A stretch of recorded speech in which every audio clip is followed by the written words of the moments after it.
Hey there, slutties, it's Sammy, and I got some news for you. The inaugural Exxxotica Minneapolis is taking over the Minneapolis Convention Center June 26th through the 28th, and trust me, this one is coming in loud, proud, and absolutely unforgettable. Step inside a full-blown playground of pleasure, curiosity, and connection. Jaw-dropping live stage shows that keep your eyes glued and your pulse racing. Eye-opening seminars where you might just learn something deliciously new. And of course, an interactive dungeon built for exploration with consent and boundaries always front and center. And of course, the chance to meet your favorite adult stars, adult legends, and creators up close and personal. And yes, as always with Exxxotica, the staple of the convention that we love so much, Ladies Free Friday. So grab your crew, make it a night, and let it spiral into stories you'll be telling months from now. Lock in your tickets before they disappear at exxxoticaexpo.com. Can't wait to see you at Exxxotica. No need to knock, the door's unlocked. Come on in, let's have some fun. We'll make it hot, won't wanna stop. Slide on into Suburban Slut. No need to knock, the door's unlocked. Come on in, let's have some fun. We'll make it hot, won't wanna stop. Slide on into Suburban Slut. Hey there, slutties, and welcome to the neighborhood. Come on in, shoes off, pants off, inhibitions at the door. This is the Suburban Slut Podcast, your home for kinkery, sluttery, fuckery, and everything in between. It is I, Sammy Delight, welcome you to a brand new episode. And what did you think of Slut Madness? How was number 4 last week? Again, shout out to Moonshine Bondage, shout out to Emma, Marie, and of course, Leanne Steele, my bestie. Oh, love her so much. She's so amazing. Thank you for coming out and making that a great episode. Heard great feedback. Thank you for those that sent in your thoughts, your opinions, and yes, thank you. All positive. So, I mean, hey, I'll take that any day of the week, right? So let's jump into this week's episode. But of course, before we do, yes, you did hear the brand new Exxxotica ad at the beginning of the episode. The Spark community has graciously welcomed us to come join them next month. So we will be there live and in person again for Exxxotica Minneapolis, June 26th through the 28th. And of course, you know who I'm with. For those that attended, Spark, the LGBTQI focused community. And this time around, we're in Minneapolis. It's Pride Month. We're gonna fucking knock this out of the park. So, of course, with Spark, what does it in detail? Well, Spark is a living, breathing sanctuary, a community, some would say. Inside Spark, you will, of course, find sexual wellness, radical care. So inside Spark, inside Exxxotica, you can come find sexual wellness, meeting radical care, free HIV STI testing, harm reduction, and affirming support. The slay ground where kink curiosity comes alive through demos, consent-forward play, and real aftercare. Community resources, mutual aid, and survivor-centered healing. From stretch zones to sensory-safe spaces, from resource walls to live kink cabaret. This is not just education, it's embodiment, it's liberation. It's connection with teeth and tenderness. Yes. Come find your people, come claim your space, and come celebrate where your pleasure is sacred and your support system is too. Spark isn't just a showcase, it's a movement, and I cannot wait to be with Sasha, with Pegstress, with everyone in the Spark community in a month and a half. So roughly about a month and a half away. Just booked my hotel room. If you are a content creator or podcaster or whatever, and you're going and you want to cut down the cost of a room, I did get two double beds at the host hotel. Please DM me directly, suburbansudpodcast@gmail.com. I am taking inquiries about trying to split the room. I'm honestly going to be on the show floor most of the day. I don't have any collaborations booked yet. Yes, hold on. I did say collaborations. I'm going to get to that in 1 minute. But let's get some plugs out of the way. The plugs are different this week. So, how can you support the show and grow the neighborhood? Well, Patreon for just $5 a month. You'll get exclusive content like Sammie's Side Quest, ad-free episodes, early access to episodes and interviews, and you get to chat directly with other slutties in the neighborhood. Merch, get your t-shirts, your hats, your slut-branded goodies at Suburban. Is it hyphen or dash? Suburban-slut-podcast.myspreadshop.com. Summertime is right around the corner. It's time to get those tank tops. Ooh, those masked trans boys. Ooh, get those muscle tees. Yes, yummy, yummy, yummy. You want some new places? How about Fansly at SammieSwitch? How about OnlyFans at SammieSwitch, the number 4, the letter U? Yes, I am trying to change Fansly to match OnlyFans. I'll keep you updated, but this is me announcing that I am stepping into the world of content creating and collaborations. So that's a thing. Feel free to follow me on any of those platforms. I will be selling very explicit content, very sexually based, themed. It's OnlyFans and Fansly. So if you would like to partake or participate, please follow me on both of those platforms now. Come flirt with me on Instagram, of course, Suburban Slut Podcast, and now X/Twitter has been branded as my content creator page for the podcast, for adult content, all sorts of stuff. So the new X/Twitter is SammieSwitch, the number 4, and the letter U, where you also find my link tree. Drop comments on my post, repost to help other slutties find us, because like finds like. And yeah, I'm really, really excited about this new adventure. Of course, you can find me on FetLife as SammieSwitch for a much more X-rated view of me and for, community chat. You can also find us on Facebook, SammieSwitch, and the podcast page, Suburban Slut Podcast, with lives coming soon. YouTube, Suburban Slut Podcast. And of course, wherever you get your podcast. I feel like I said podcast a lot. I feel like that was a thing. Yes, Apple, Spotify, iHeartRadio, Pandora, wherever you get a podcast, I'm there. Suburban Sub Podcast. Easy to find. And of course, for sponsors of the show this week, STD Hero. My God. Their unboxing video and me taking their STD Hero test will be coming next week. Super excited to shoot that. I've never done an unboxing video, and I've never taken their test and screening kits, so this will be fun. Thank you to Angela from STD Hero. And of course, if you want to get your testing kit, MyBLS, Better Life Science, that's their website, mybls.com. Of course, STD Hero Kit. And yeah, code Suburban for 10% off. Still good, still working, just saying. So, plugs out of the way, all that jazz. Talked about Slut Madness number 4. Yes, Slut Madness number 5 is already in the works. And, whoo boy, we got some stuff coming up. So, last week, confirmed appearance again at Exxxotica, Minneapolis with the Spark community. Sasha, Pegstress, all of them, great, amazing human beings. Can't wait to support this even more. And it's Pride Month. Like, fuck, let's Let's gay it up. We are going to make this so good.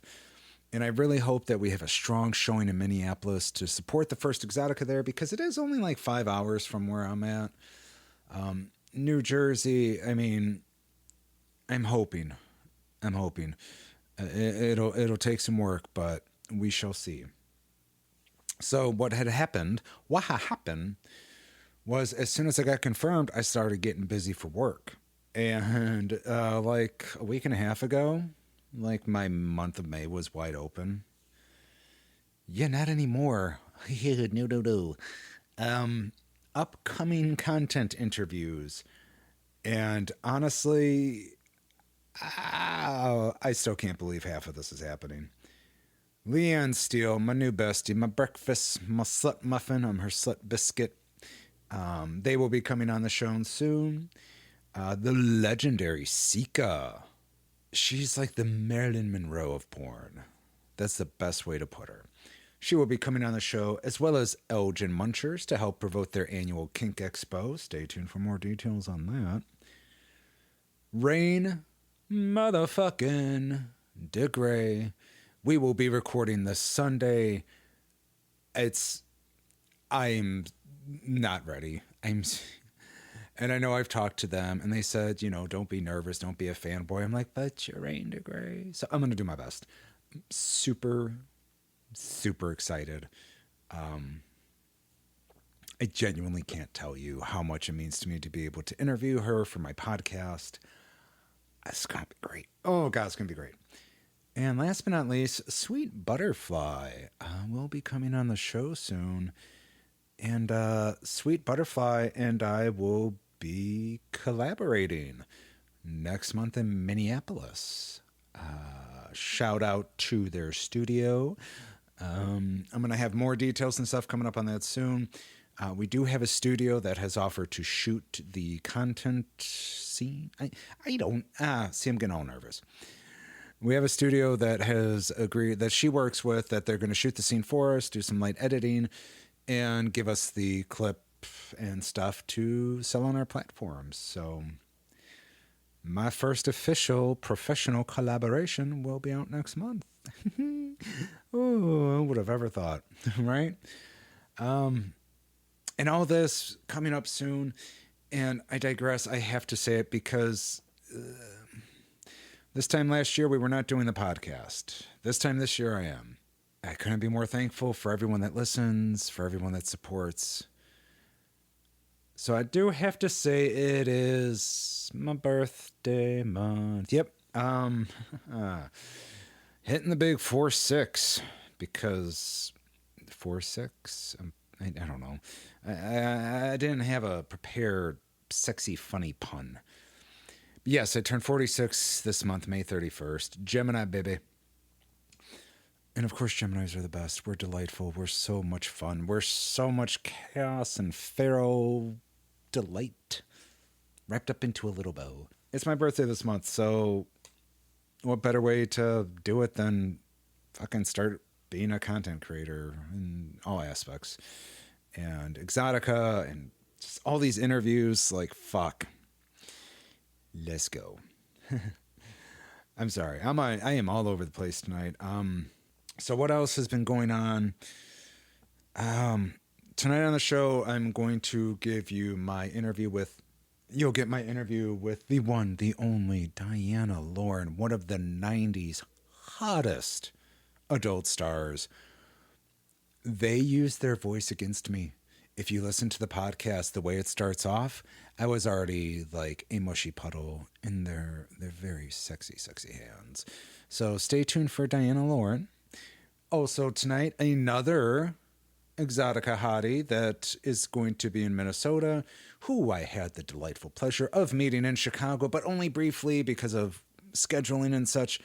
Big Booti Bambi, that is with an I, not with a Y, will also be on the show tonight. And we're going to get a little in our feels tonight because we're going to have a big feels conversation about consent, stories, and people that use consent more so as branding and not so much as practice. So stay tuned for that. I got a feeling it's going to be a good one. I got a feeling it's going to be a conversation piece. I got a feeling we're going to get some emails at suburbanslutpodcast@gmail.com.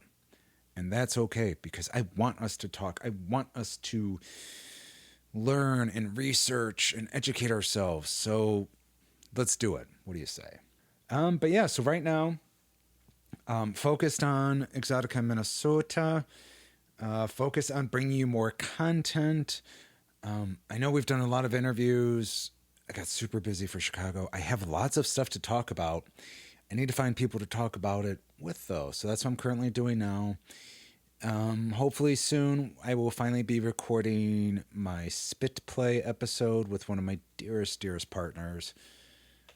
And yes, oh my God, I almost forgot. So I've been talking about it for months. I'm finally going to get off my ass and do it. Steamworks, third Monday of the month. Trans males. I'm going to be there. Pinky promise. I took the time off of work. I scheduled it.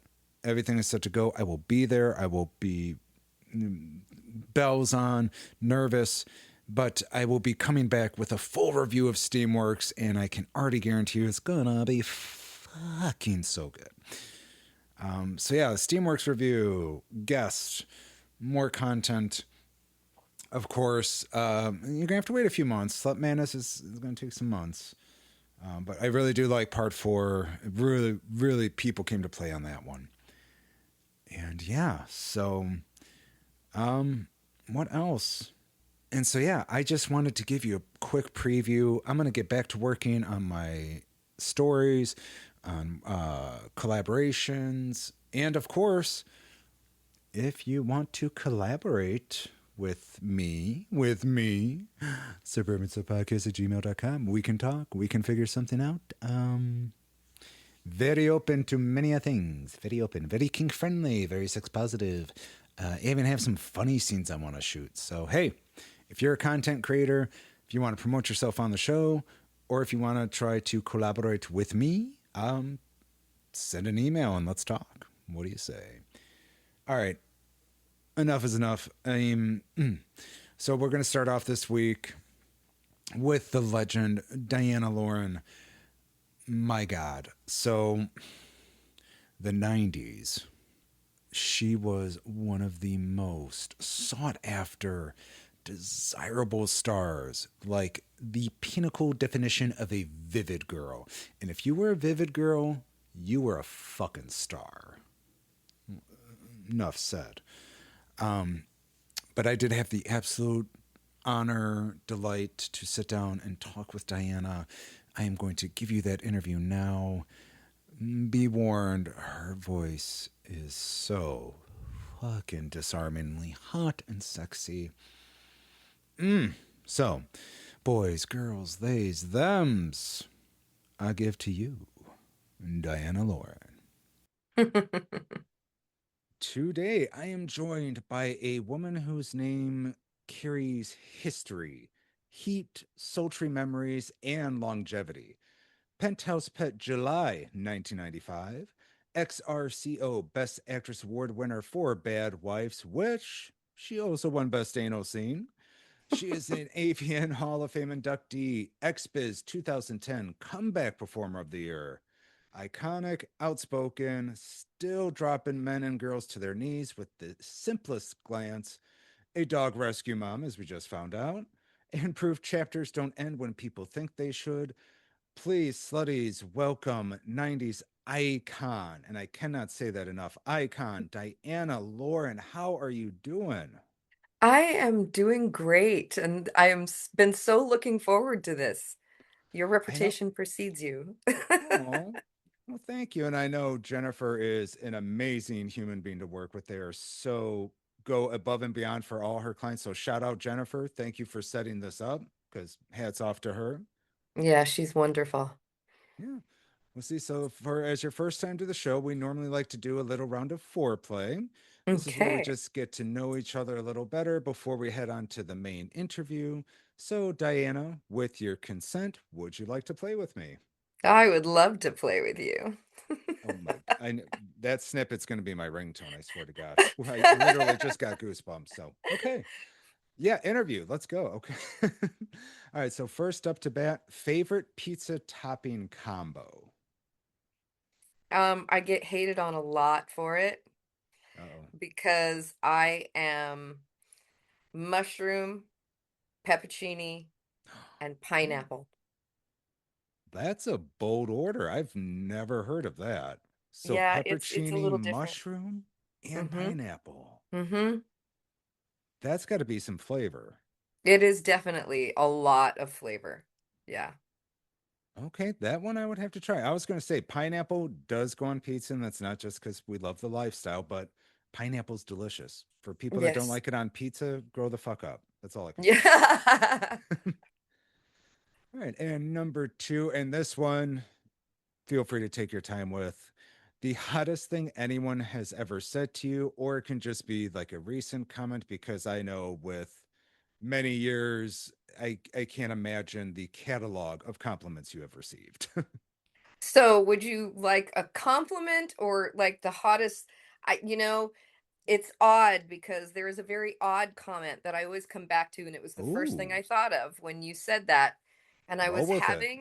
I was having a conversation with who is now one of my exes, and I was dating somebody else at the time. Hmm. And he was like, "So you guys are still dating?" I was like, "Yeah." And he goes, "Well, I heard you guys are having problems." And I was like, "Well, yeah, we are kinda. But let's not talk about that." And he Right. goes, "Well, I don't want to intrude or anything, but I could just have him killed." And I was like, Holy shit. um, what? You can't And get more 90s than that.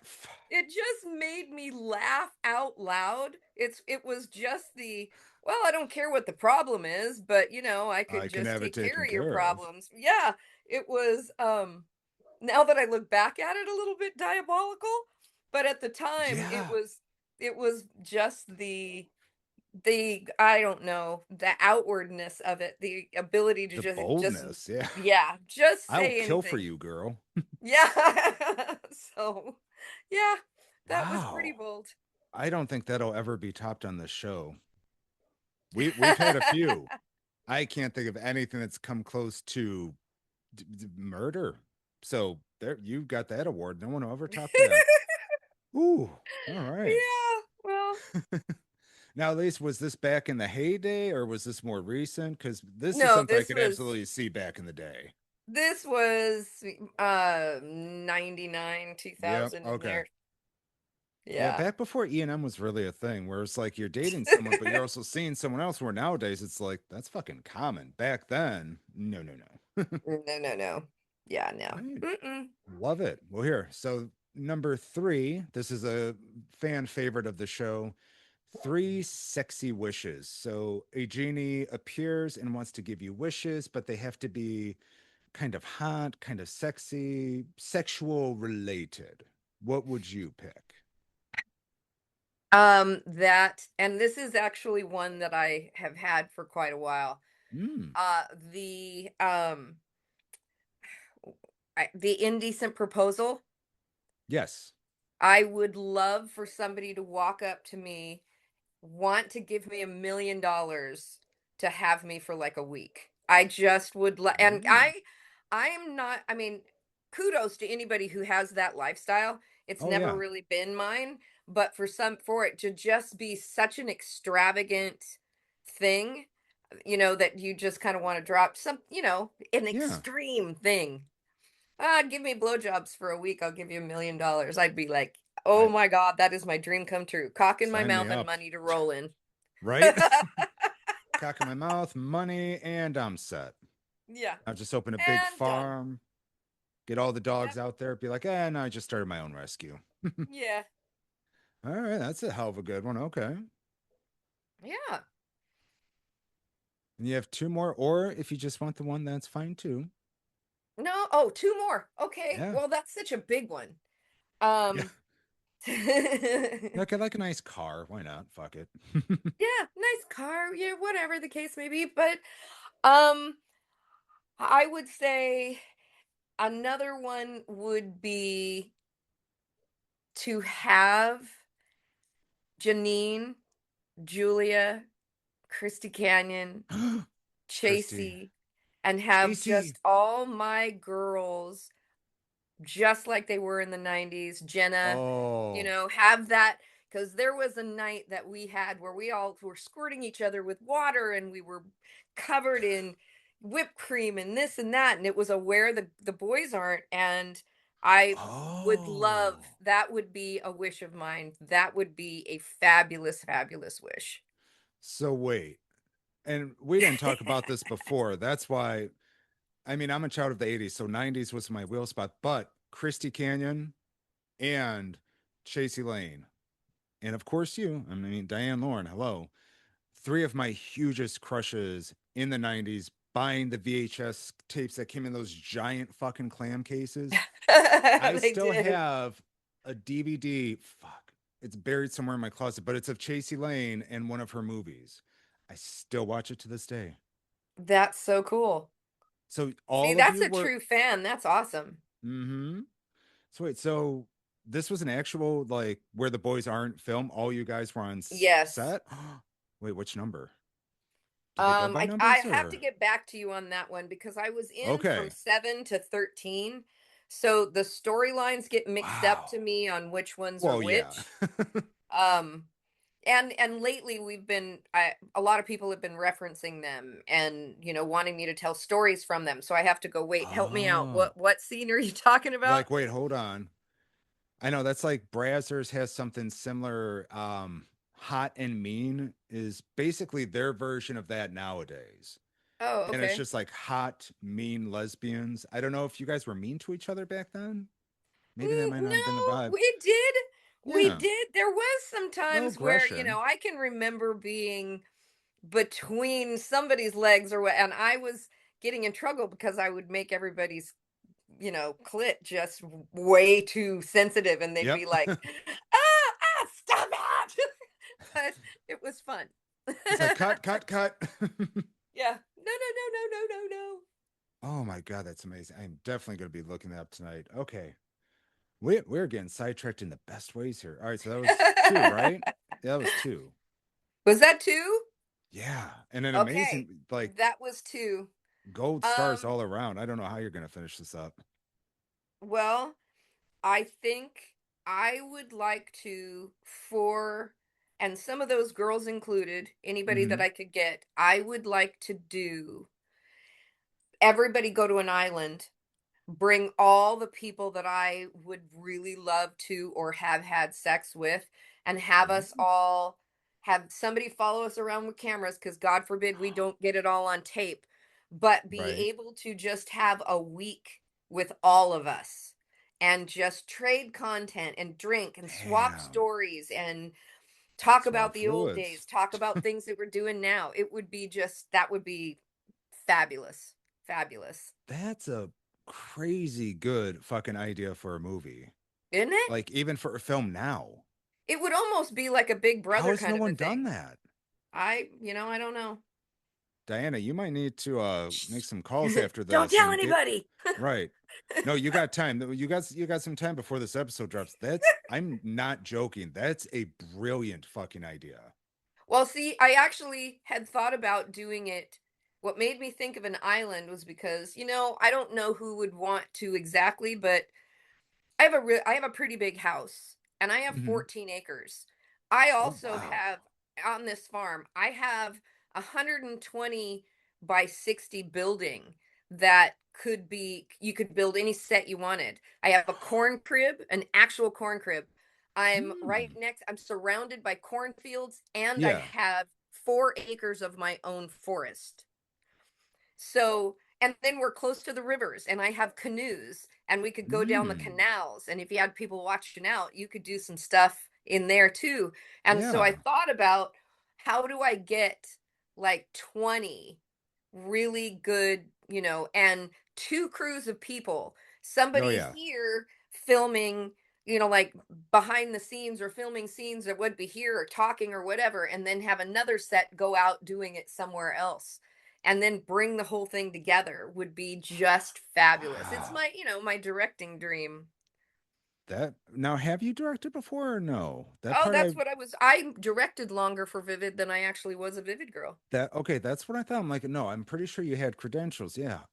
Yeah. I'm serious. I think if you sat down, you could easily find 20 all-stars. And I mean, it's got to be an all-star cast. Hello.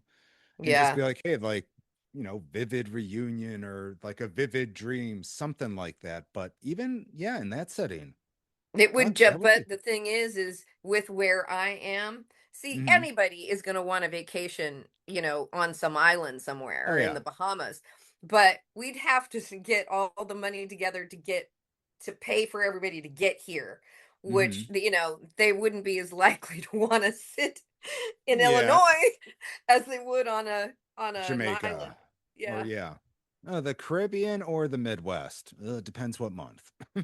Yeah. Like Yeah. even today, it's stormy, it's rainy, and it's like, oh, it's almost But May. it's Okay. green and beautiful. It's so See? beautiful right now. Oh my, and yeah, if you need behind the scenes, I have a phone. I have PTO at work. You just let me Right know. on. We'll do the podcast There's too. There crew we member go. number one. Yeah. Give me a little space. We could do recordings for the podcast. Oh my, Dana, we might Wouldn't be it on be to some. awesome? We're calling Jennifer Yeah. after this.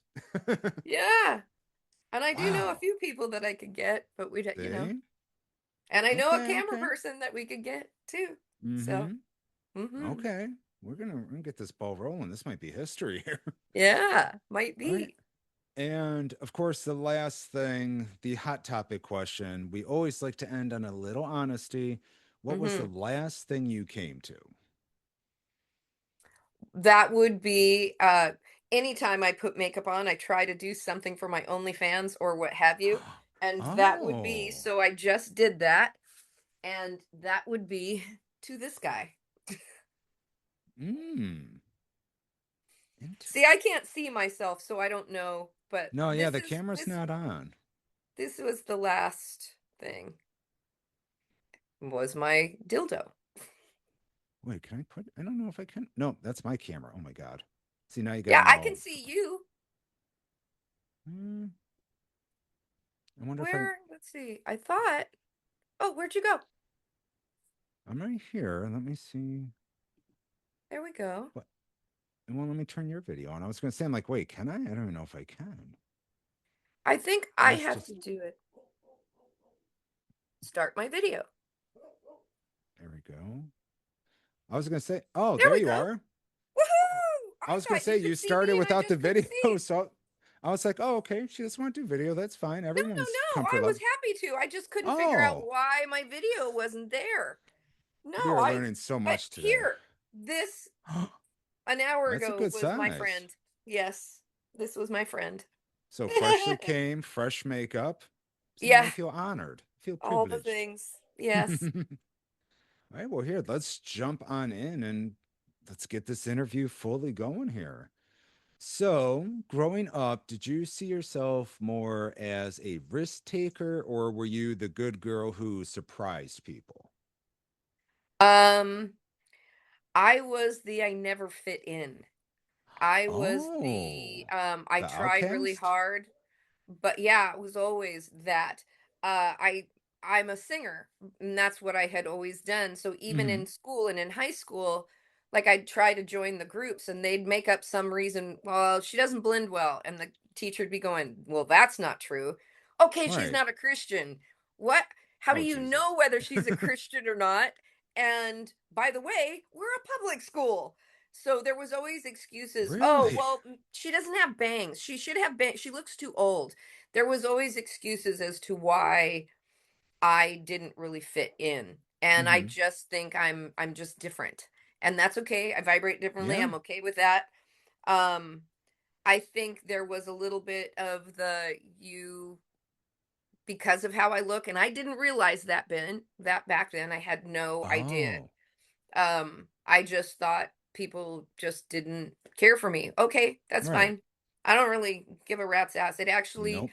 gave me some sort of inner peace later on in life because I'm not looking for everybody's attention, I guess I'm Right. not, and Or losing it approval. because I'm getting older. I Yeah.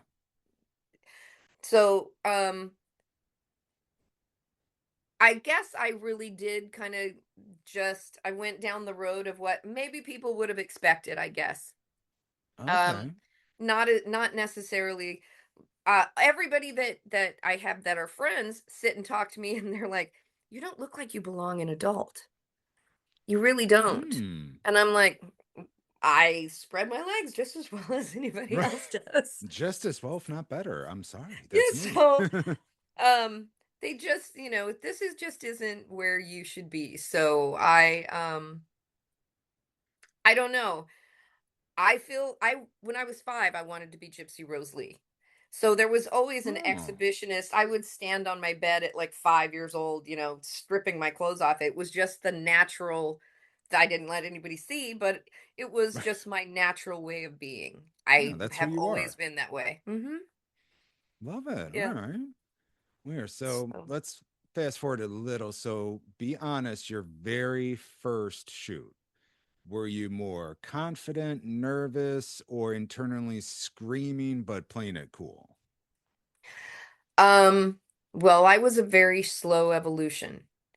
Mm. My first interaction with the adult industry, well, I mean, I did bikini contest, then I did posters, and then I started doing magazines, but it was even the topless posters before it was the magazines.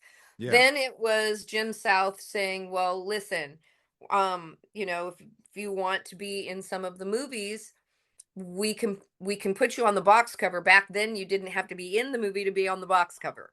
that's right. Okay. So then they changed the rules.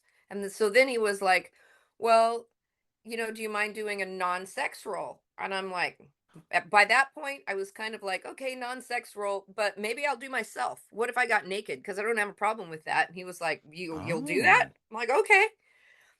So then it was an evolution of I wasn't supposed to be in a certain movie. I was going to talk to PT about doing another movie Mm-hmm. that I did people in. And there was a party scene. Well, somebody went out and got real alcohol for this party scene because we had all been there for Oh, like 12 hours. right. I start drinking and I'm supposed to come down the stairs and because I'm the non-sex role, so you're Mm-hmm. supposed to show me coming down the stairs. I'm supposed to kind of kiss people's shoulders, kind of look at their faces, and then I pan down. You come down and there's a table and this woman is on the table. I pan my hand up to her face, Mm-hmm. and then it starts on her scene. Oh. I, about the fourth time into that, stopped at her legs, spread them open, and dove in.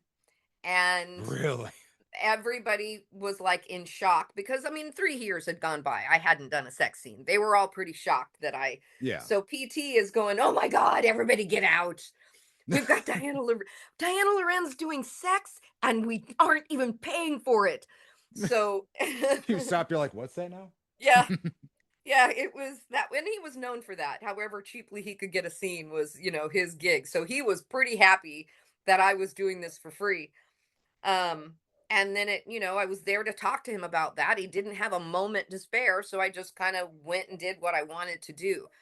Wow. So then you go into my first boy girl scene.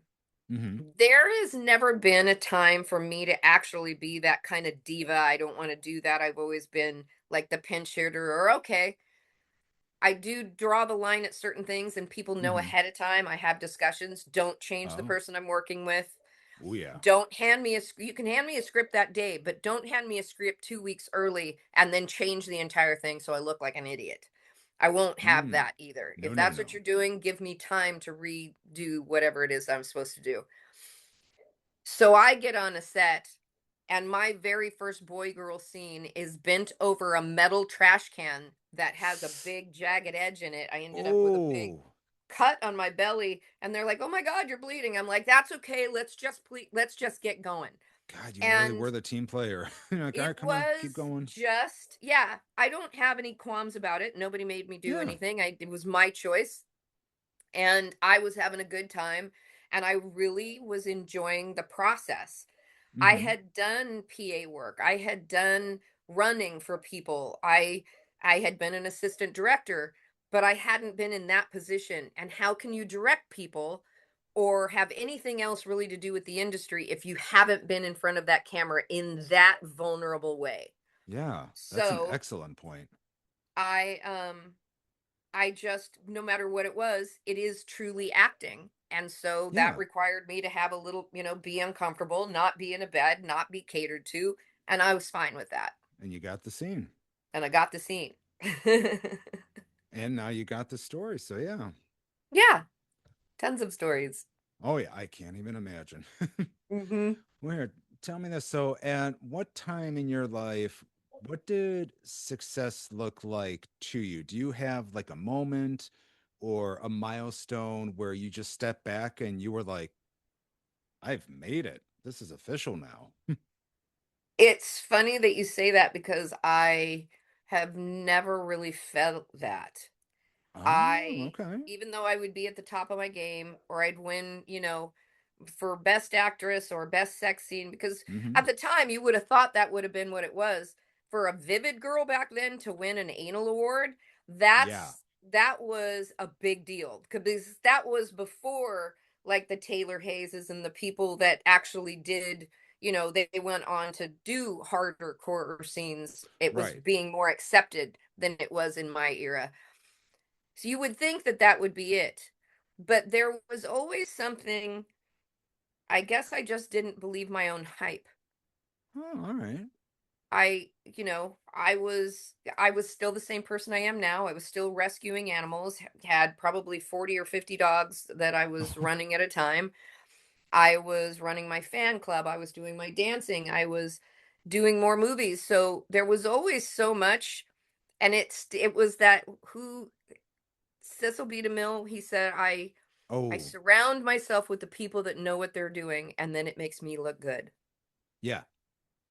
Because if So everyone I else kind of around you felt knows what like they're that. doing, you're aces. Yes. It was, and truly, I would work with people that knew what they were doing and that were truly bisexual, not just gay for pay, which is Mm-hmm. fine for whoever works with that. Yeah, yeah. But I find that it makes a better scene if you're doing it with women that love women. True. If you're doing a scene with somebody who's a lesbian and they're doing it with a guy and you can just tell that they're like, oh God. You can There's definitely sense the vibe. It's just you don't see the right, same connection on film, which is right. okay, but hey, to each their And own. yeah, that's okay. Let them Yeah. do what they will. But for me, I choose to go a more, I guess, my authentic route. Yes. Love it. Weird. So I know we definitely have to talk about this. So the 90s often talked about this wild, untouchable era. Of course, all I remember the most is the goatees. Everyone had very thick goatees back then.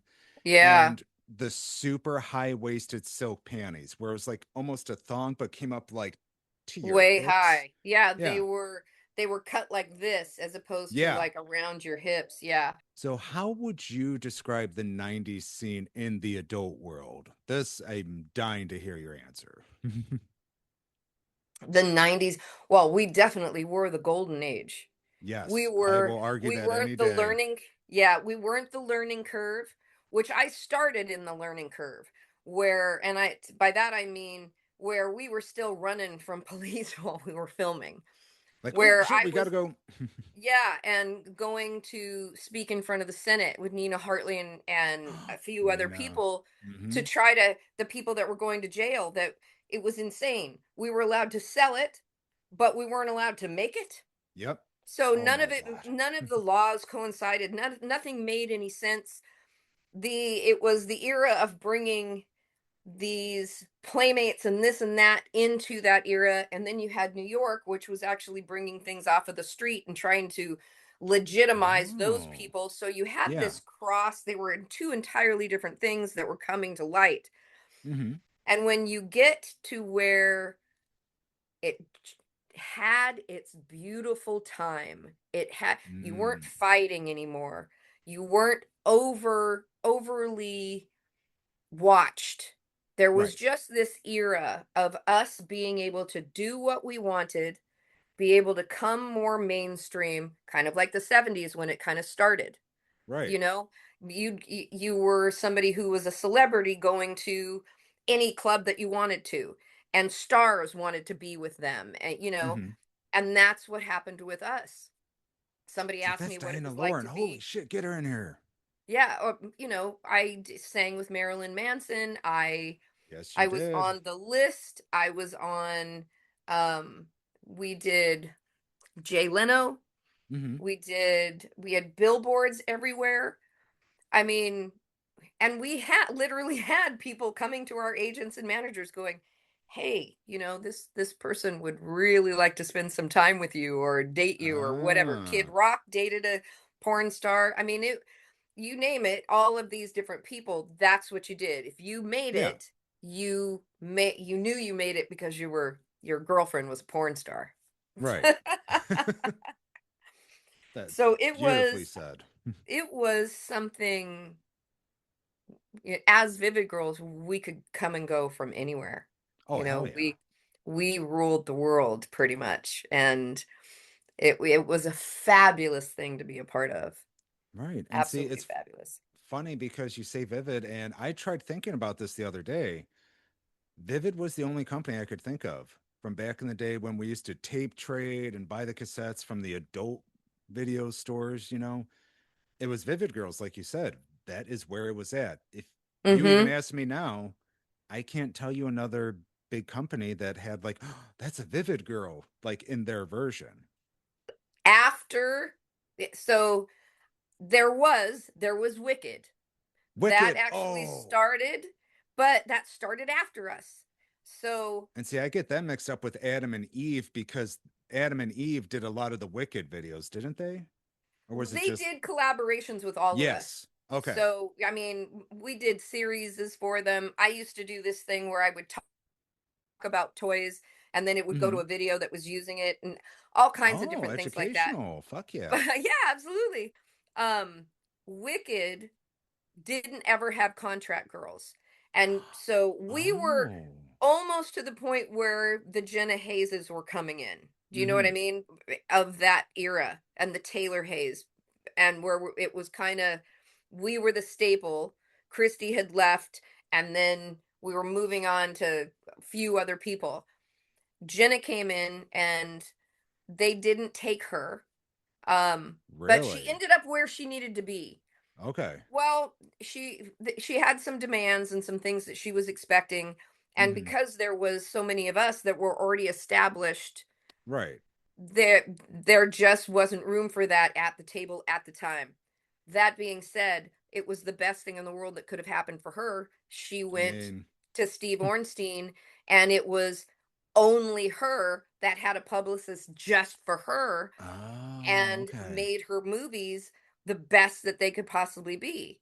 Oh, I hell. mean, Conquest? I mean, come on. yeah, you have big movies like that. Well, and then see, Brad Armstrong and I got into the industry, not Yes, Brad together, but I was already Armstrong. doing it, but he was the first guy that I did.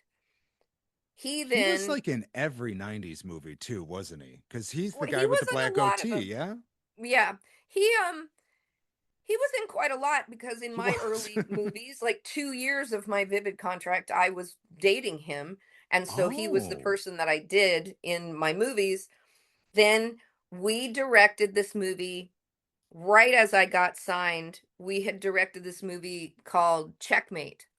And it was Hmm. big, picture Harry Potter when they're down and they're doing the chess pieces and they're sitting on the chess pieces and stuff. Yeah. It was kind of like that. And Hmm. so we split up after we did that movie, and Vivid said, "You're not selling it to anybody else. We need to buy it because we can't have any of her movies out." But Oh. he took that movie and had already showed it to Ornstein, and Ornstein was like, "You come and work for me." So here I'm with Vivid. He ends up with Wicked. Oh So we shit. end up splitting up.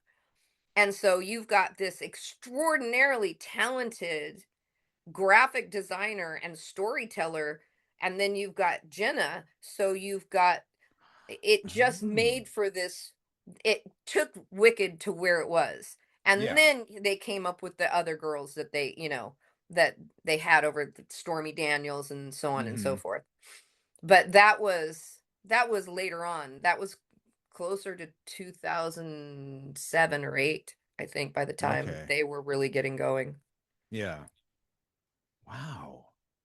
That's amazing. So now on the flip side, is there any myths about that era that you can that just make you laugh or that you can say that's the dumbest fucking thing I've heard?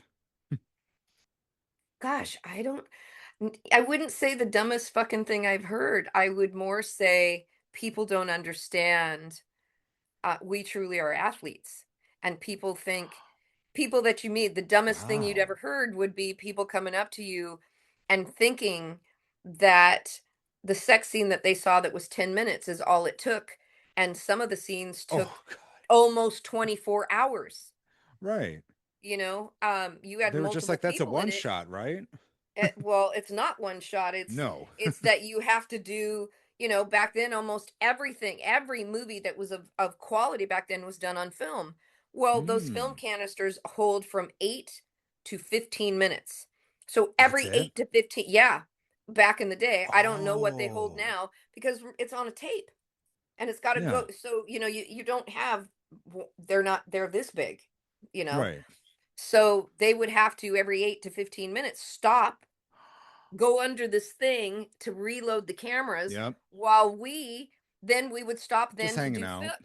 we wouldn't be, we would have to do the stills, and we would have to go through each position. Oh, So, and there was no Jesus. Viagra, there was No. no little blue pill to help you out doing that. So these were really true woodsmen. And so I find Yeah. it funny, the people that would come up to me that would say, "Oh yeah, I know I can do it. How do I get in the industry?" And I'm just Okay. kind of laughing going, "That's really, you have no idea." They Yeah. weren't, giant cocks like they are now. But man, those guys knew how to do what they did and they were good at True it and they woodsman. had no help, Yeah. you know. So I Wow. find that kind of be, a little bit more, they just really don't have a They realization don't of get it. how, Yeah. yeah. And you'd go home and not be able to move for 2 days. Where if you had Right. sex in your home, it's an average. The average is about 8 to 10 minutes. Mm. So 8 to 10 minutes as opposed to, like, I think one of the shortest scenes I'd ever done was about 4 hours, Wow. you know, Shortest. because you've got to get in there. You've got each position is about 15 to 20 minutes long. You've Yeah. got stills in between each one of those.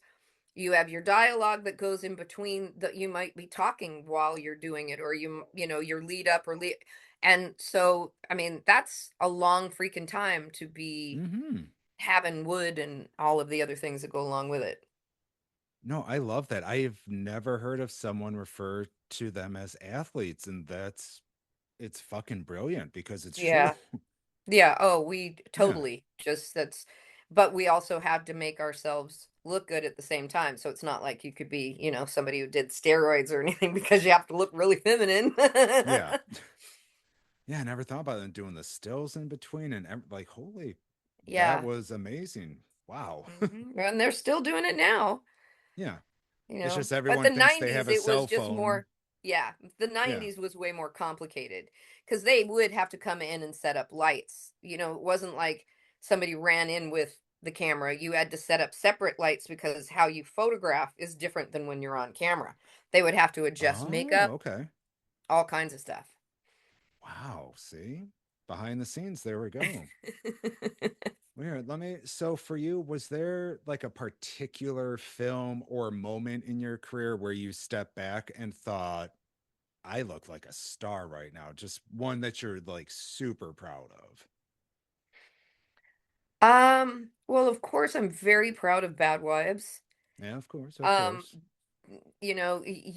I went to Mexico and people were stopping me on the street. Apparently, it's extremely popular there. Really? Then I was in South America, so, and it was the Holy same shit. thing.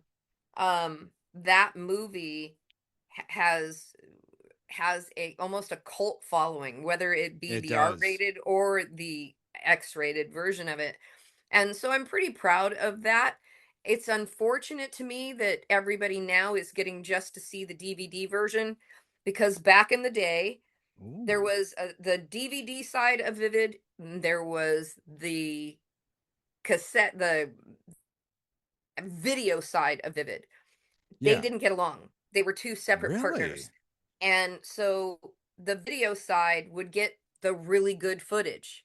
And Mm. they oftentimes would hold footage back from the DVD side. So the video side of these movies is so much more something that you would make into an R-rated film. You might be missing something Oh, in the okay. DVD. I Yeah. remember doing things that recently somebody is putting it on. They have a video copy, obviously, and they're called squeaky clean videos, I believe, Hmm. and squeaky clean adult videos. So they take our movies and they take out anything that's adult and make it just from the Just the 90s because film. that's just the film. And there were Wow. scenes in there that on my DVDs I'm going, yeah, we did do that, and that makes so much more sense as to why that was happening. There were Oh, I get pieces it. that were missing that it still made it a good linear adult film, Yes. but didn't take it to that next level like the video The version. storytelling. Yeah. Exactly. So much of the storytelling, Wow. the little details of things. Yeah. Yeah. So, and that's amazing that so it was like you said, they're the same company, just different divisions, and they still were Right. just like fuck you, no fuck you. Yeah. Yeah, yeah, yeah. All the Damn. time. Okay. Wow. All right. Yeah. So now, of course, speaking of bad wives, I do have to add because I did my research and I do remember this one. It's funny. The second I found it, I'm like, I remember this movie. The I can't remember the co-star's name, the kind of evil grocery store clerk guy. Oh, Stephen St. Croix. Thank you. I Yes. didn't have my credit notes, so credits to him. He did a phenomenal job being evil. And for you, if I may, when the scene that you won the anal award for, you were showing reactions that seem, I mean, this is just me. It seems so genuine, the intensity and the reactions to it. I was like, yeah, this won an award for a reason. Um, it yes. Yeah. It was. I had been dating Stephen St. Croix for about a year. Hmm. So it was also something that we had never done together, even as a Really? couple. So I chose to do that in that movie. That was my choice. I'm like, if she's really coming out of the box, then Awesome. it should be her coming out of the box, and this is what I'm going to do. The scene changed. Something had happened, and it was supposed to be me walking in on Melissa Hill and Stephen St. Yes. Croix, and then me throwing her out, and then it would be, you want me to do something entirely different? I want you to fuck me in the ass, and it was supposed to be the two of us. So when the Okay. script and the nominations got sent, nobody changed it, and Melissa was left out. It was not a couples scene.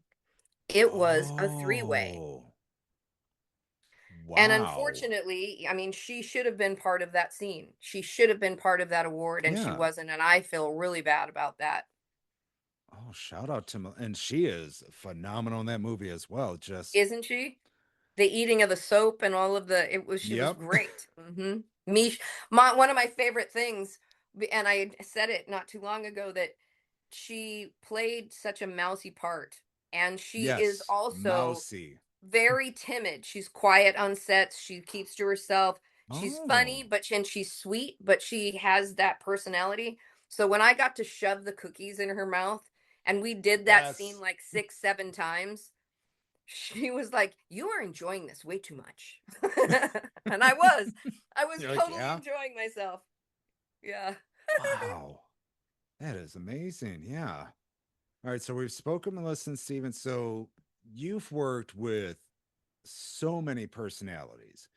Mhm. Who, if you can share, of course, who made you laugh the most? Who truly impressed you? And was there anyone you never got the chance to work with that you just wish you had? Well, okay, the first part of that would have to be without a doubt with directing him, with working with him, with having a personal relationship would be Stephen St. Croix. Yeah. Okay. Because he would make a connection with a person and make them feel like they were the only thing going on. So if it was a girl that Ooh. was, whether she was sidetracked by whatever it was, having a bad day, whatever, Yeah. he could get her out of that. And at the same Okay. time was such a good woodsman that if the camera Yeah. said open up or do this or flip her over, she didn't have to, you don't have to think. He would Hmm. do all of it and make you, he would, if He he did thought you like were to laying move too, people around. yeah, Yeah. if you were too hunched over, he would stretch you out and put his hand in your back in a way that made you arch, and it would just make for Wow. beautiful art. So that I give him, even though he was somebody that I dated and we're very good friends still now. Yeah. He never had a problem getting, he was spot on all the time, and his acting was phenomenal. Mm-hmm. Somebody that I never got to work with, there is a funny story behind it. Before I got signed to Vivid, I was on a set and I was going to do a solo part, but Mm. being me, always early, I'm like 2 hours Yes. early. I'm sitting there waiting, and it was a Rocco movie, and Yeah, Rocco okay. came and sat down next to me, and we had this really long conversation because there was this girl that came in, tiny little thing. I have no idea who she was to this day. She comes in, she grabs this wig, goes, "Okay, I've got an hour. We got to get this done. My husband thinks I'm at the grocery store." So Oh.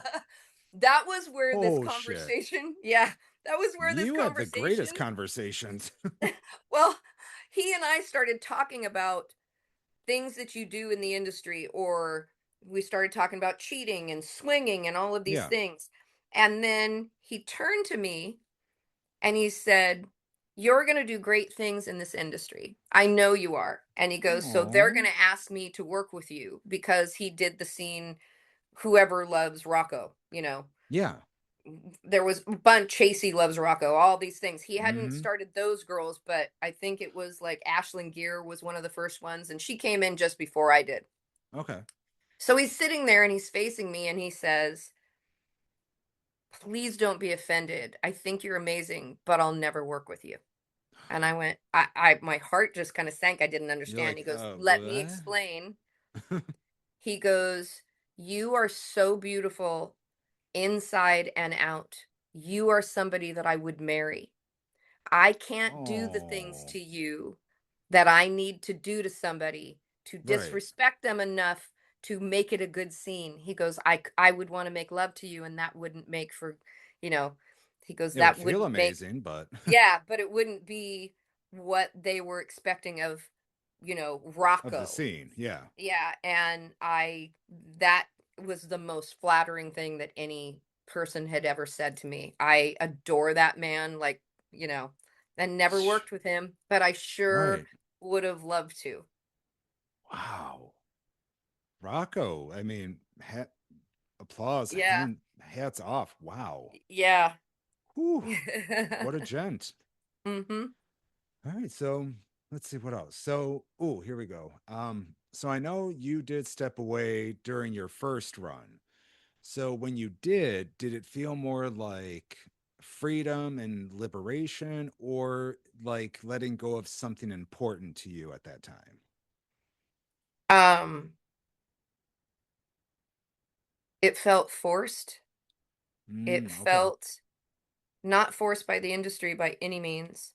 I had gotten into a relationship, and that person over time was like, it was interfering with me directing, because I wasn't in front of the camera really much anymore, Oh, okay.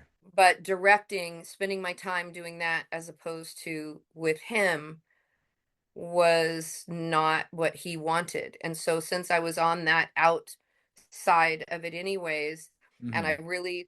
you know, I really wanted the relationship to work, I gave it all Right. up, and I never should have. That was the biggest mistake I ever made. I never should have stopped Oh, working. so you did give it up for love. Yeah. Mhm. Wow. That's not what I Yeah. expected. I can, I can, wow. Yeah. Okay. So then after that, excuse me. So for you, how did you begin to redefine yourself once you stepped out of the spotlight during that time and kind of stepped away from the business? Well, I became the face of basically of the Spearmint Rhino chain.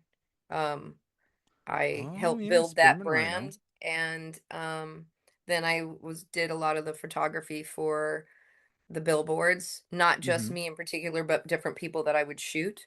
Oh, okay. Um, and I basically helped build the brand is what I did, and was trying most of that time to have children. Wow. Yeah, and see that's the thing. I feel like there needs to be an autobiography because I did not know you worked with the Spearmint Rhino. And of course, you hear Spearmint Rhino, you're like, I know the Spearmint Rhino. Okay. Yeah. All right. Yeah, and there will be. I actually am. I'm in the works of doing a book. Um and we'll see. I'm not sure how much. There probably is going to have to be a couple of books because we're Right. mainly going to start focusing on the fact that I came from the music industry and Right. all of the things that happened actually, you know, previous to me being in the adult industry. And then some of it through that. I don't know how much we're going to actually focus on some of those things. Um, there was a lot of things that have happened in my life, and I have children to be responsible to, and different things of that Right. nature. So we'll just see what everybody's comfortable with as we go. Because this, my intent of writing it is to write my story and to write how we're not victims. We have a choice, and some Mm. people are meant to be in this industry. We're free thinkers, we're free lovers, we're open and we're honest, and so many people are coming that I watched have great times in the industry, and now they're coming out going, "It destroyed me and I this." And I'm like, "You couldn't step aside for 2 seconds and go, I don't want to do this." Nobody was forcing you. Oh, I see what you mean. You know what I mean? Nobody was Yeah. forcing you. And so often they're going, but the money was so good. Okay, then you have a problem with money. That's not the industry's Right. fault. The industry Yeah. didn't do that. No. I mean, if my boss offered me a lot of money for something, I'd be like, you still have your But personal if it values and stuff. You you're can speak. yeah. Yeah. And that's my whole thing. Everything that I did and with the music industry, why I'm so protective of this industry is Mm-hmm. because all the things that you hear about P. Diddy and all of those things, this was an earlier generation of the Right. exact same thing. And the stories that I'll Oh. tell that have to do with some of that, Yeah. um, and I it's not like I'm jumping on that bandwagon. You can go back to any interview that I wrote Mm-hmm. years ago when I first got in, and it was if I was going to get screwed, I was going to get paid for it, and I was going to do it my way where my soul wasn't ripped away. There you go. There's one thing I know, I'm not somebody to know that I'm like this gorgeous person. I feel like I'm a little dork that I take a good picture. That's about it. And I A dork that rescue takes a good animals. picture. But I'll tell you, I'm a really good freaking singer. I didn't want to be pigeonholed into, oh, she's good looking, so she was fucking people, and that's why. So Oh, I no, got I it. would not do it. Um, and I wasn't going to be passed around either. There's so No. much more to it, but um, yeah, I I'm going to focus on my beginnings and how what I came up with and the things that I didn't have in my life, but Right. how I turned it into something positive, how I grew from it. Now, I don't ever want to negate or poo poo anybody's victim state, anybody's story of what Sure. happened to them. Um, when it comes to sexual abuse or any of those things, but I know mine in particular, I learned how to use it to protect myself, to make myself stronger, to move on into things and be able to see the clear picture of those are chapters that happened in my life and Mm-hmm. they're done. I have no fear of them. They're what led me to the different places that and I wouldn't give that up for anybody anything. Right. No, and I love that you put that out there because a lot of people won't say like, "Hey, this is just my story." They'll just say it is like all encompassing. It's like, wait, I don't agree with that. But the fact that you're saying like, "Hey, this is my point of view. This is my story, Right. how I handled it personally." Right. And the fact that you mentioned several books, I could absolutely see it. You said you were kind of a nerd, so we'll see. Like it's almost like a Marvel movie. Like your first half of your book, like the first book of the series or whatever, is like Avengers like Endgame or the first one. And I'm sorry, I don't know the first part, you know what I mean? Where it's Yeah. like the 90s and focus on that. And then the next book is here's where it picked up after that. Because Yeah. you have to, I can't imagine how much info and history you have stored up in there. Well, there's a lot of things. I almost feel as though like a Forrest Gump kind of thing Right. where I'm in all of, I started at the Hollywood Tropicana, Mm-hmm. and that's where the music industry is going. I lost my heart at the Hollywood, I mean, there's so many. I was there. I Yeah. was friends with Sharice and Shanae. I, sang and did some things for Motley Crue. And I was there during the era of the Chippendales guys and all of these. We Okay. ruled I went to play the Playboy Mansion way before I was ever in the adult industry. Wow. I mean, I went to Brunei. I danced for the Sultan of Brunei. I was I ran into the queen at one point in time in my life. Just ran into the queen, Yeah, nonchalant. just randomly. Yeah. There's so many things that have happened in my life that have nothing to do with adult and nothing to do with like my exes. Yeah. So it's not a I think maybe if I were to get into those things more where people go, "Oh, I have more of an understanding of myself, not me, Right. but they will get an understanding of themselves because they've been through things that you don't have to have destroy you." Right. That's a beautiful way to put it. Now, I was going to also say, so this one I might blame Jennifer on. Is there also a documentary as well, like a film? There is Okay. there's so much going on. Well, the first thing that Yeah. we're doing is we're building my website. Okay. I have the rights to use my Vivid movies. Most of the movies I Really? directed. I have the right to use the Spearmint Rhino movies that I directed. Wow. And I've got a lot of other scenes. Well, to take those movies and have them intact somewhere where if somebody says, "Where can I get your movies?" I can direct them to my site. Yeah. I will do podcasts there. I will do my That's documentary genius. will be released there. I Awesome. will be able to take phone calls and do the same thing that I can on Sex Panther and on OnlyFans on my site without there being a middleman. So there will be Okay. no doubt that it is me doing it, Yeah. as opposed to there's so many people having a team do it for them. Right.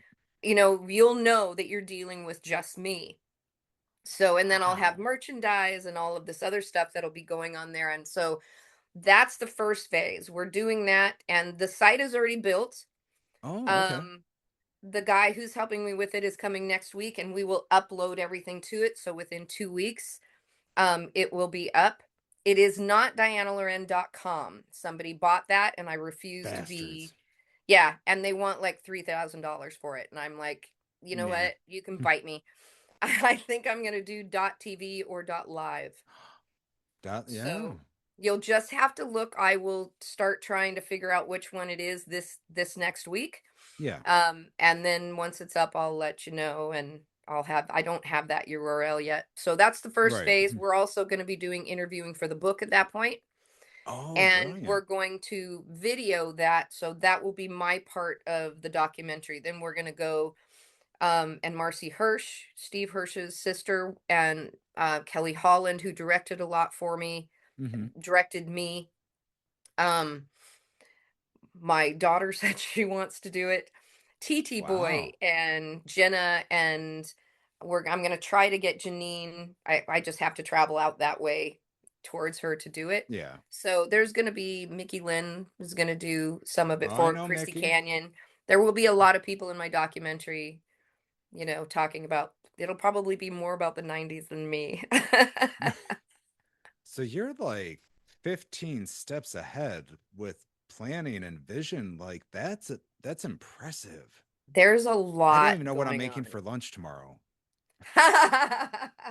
But yeah, the I website, the biography, documentary. yeah, Wow. Okay, I need to yeah, step my game up. And it's it's a the reunion island well, movie. We'll add now that we've to it got now. that.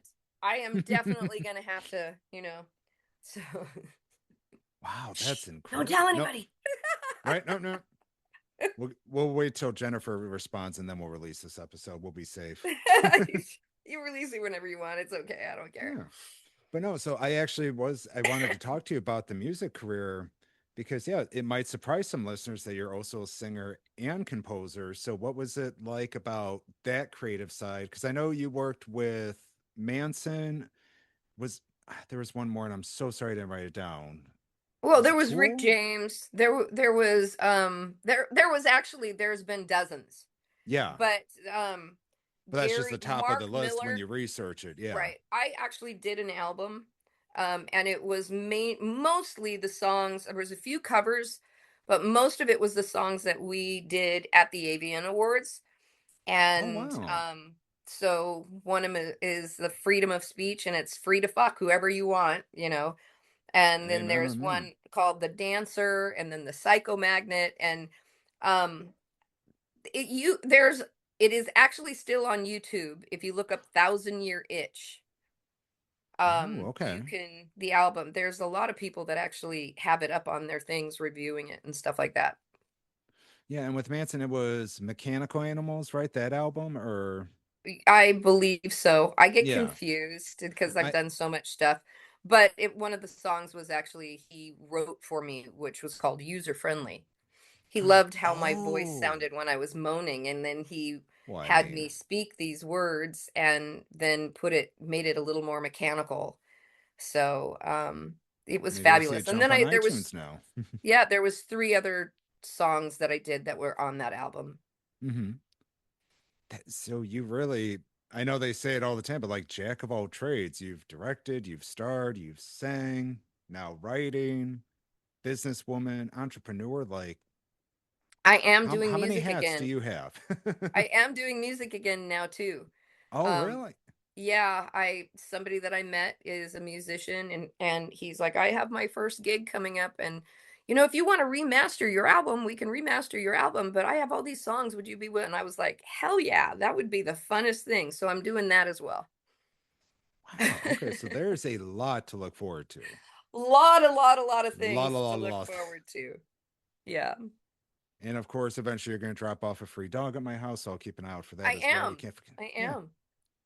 Yep. Well, I mean, I can't even begin to think of how to wrap this up because you were phenomenal with your history, your passion, your personality. Of course, the eyes still come through very much. Well, thank you, even though I have glasses on. I Yep, can't there they see are. you unless I have them on. I know, same thing. I'm like, I have these on, but if I take them off, it's just I look handsome, but I can't read shit. So, Well, yeah, and I can't say I'd be going. it's And like, we already, mm, I'm old enough. We don't need me to no, no. accentuate the wrinkles. It's okay. So yeah, so here, let's go ahead and jump. I know you're mentioning about the upcoming stuff, but for right now, where Hmm. can fans support you, find you, follow you? What's your socials? Shout it Um, out.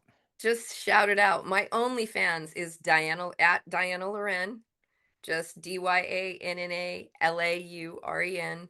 My Sex Panther is the same. Mm, So is my loyal fans. I was lucky to get my names in those things. yeah. Instagram is the real Diana Lauren, Hmm. and Facebook is Diana Lauren, and X is Diana Lauren. I only have the one that I didn't quite get a hold of and keep Just the for, one Instagram, huh? yeah, just the one. Yeah, and that's fine with Sex Panther. I was just aware of them a few months ago. I'm like, oh, I'm gonna try and get on there. And of course, like I'm starting to try to do like Fansly, the creator stuff, and very politely they're like, yeah, we're gonna wait till you have a more established audience. I'm like, what? I have like 800 followers on Instagram. That's not established. Yeah, growing the socials is a challenge, but I was like, yeah, Sex Panther sounds fun, and loyal fans, I know I've checked out them too. So, Yeah, and I just joined Fansly, Oh, but really? Okay. I don't know what to do with it yet. And loyal fans, I suck at. A lot I'm of these websites are hard. yeah. And I keep trying to go, but but how am I why isn't this okay. I've had to ask so many of my creator friends, I'm like, hey, I'm just trying to upload like a jerk off video with a cum shot. Why is there so many tabs? Why is it this? Why is it that? I'm like, can't I just say $5 post? No, you have to go Exactly. through this, click this. Yeah, for people that say like, "Oh, I'm gonna go sell feet pics," no, you fucking aren't because it's way more work than you think it is. Yes, I have a Feet Finder account, and I didn't mention it because Son of a I bitch! There haven't we go. posted in I haven't posted in like 6 months because it's very, very hard. Yeah, It's you can only especially do so much. specific content. Yeah. Yeah, specific content. And I still have a bunch that I really need to get up there, and I do love my feet fetish people because, I used to have a oh, They're a great community. I'm not even lying, for real. no, really. I actually had a corporation named Pretty Toes Inc. because if when people ask me what is your favorite body part, I would say my feet. Yeah. And I don't have a foot fetish, but I sure love taking pictures of my feet. I just can't get the See? apps to work right for me. Right.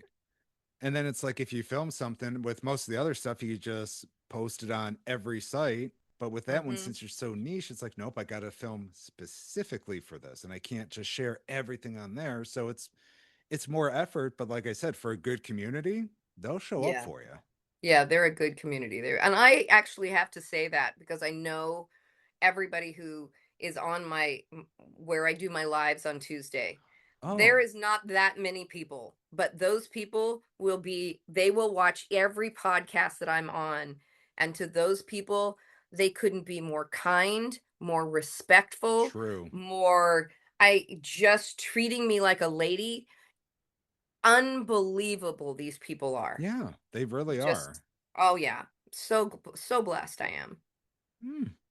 Well, Dan, this was phenomenal beyond my beliefs. And of course, to the slutties listening, let this be a reminder confidence ages like fine sin, deeper, richer, and just a little more intoxicating with time.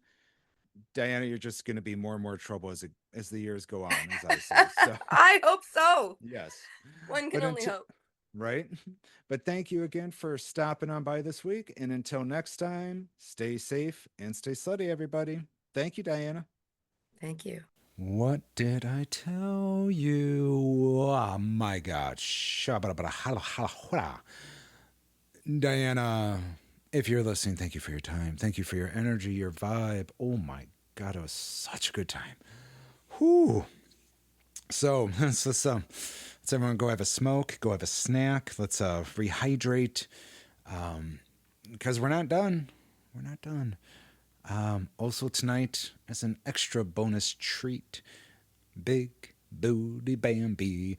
I had the delight of meeting her at Exxxotica Chicago. We were trying to get a full, Creator Crush segment recorded.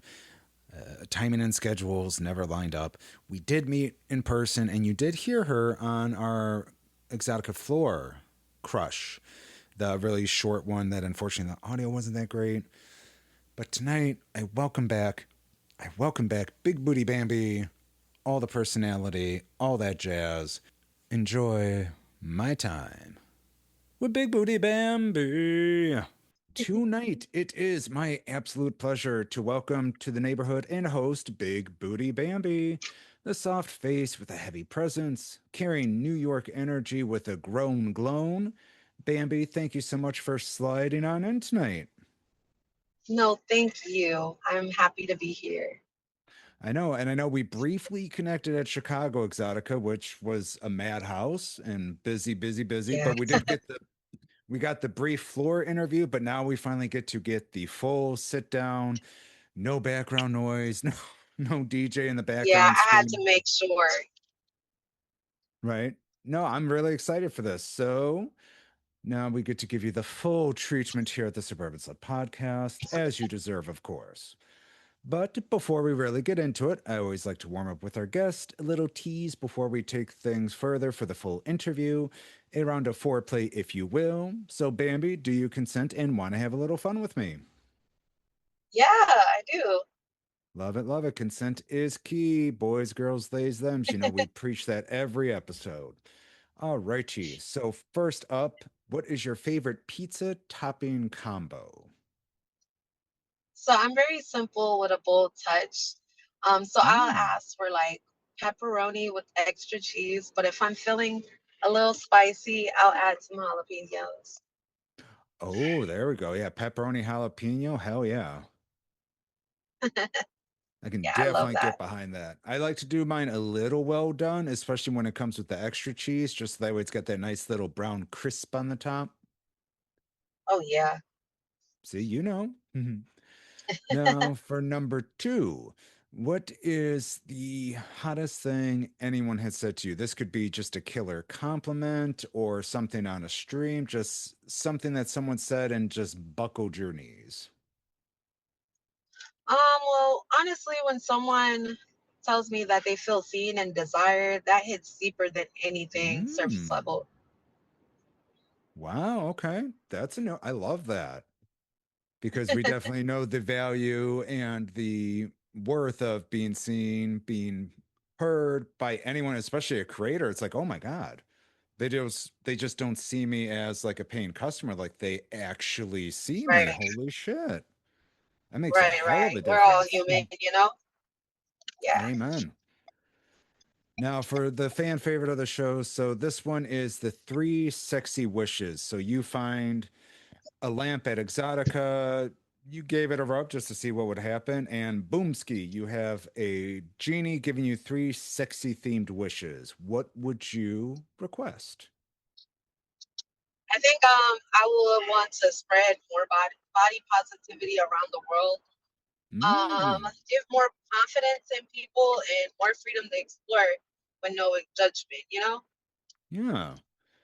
See, I love that. So you're really into helping like lift people up and that confidence because I know how hard it can be to have confidence. And it's like, oh no, but when someone tells you like, hey, you're freaking beautiful, you're funny, you're You're great at hot. dancing, it's like, holy shit.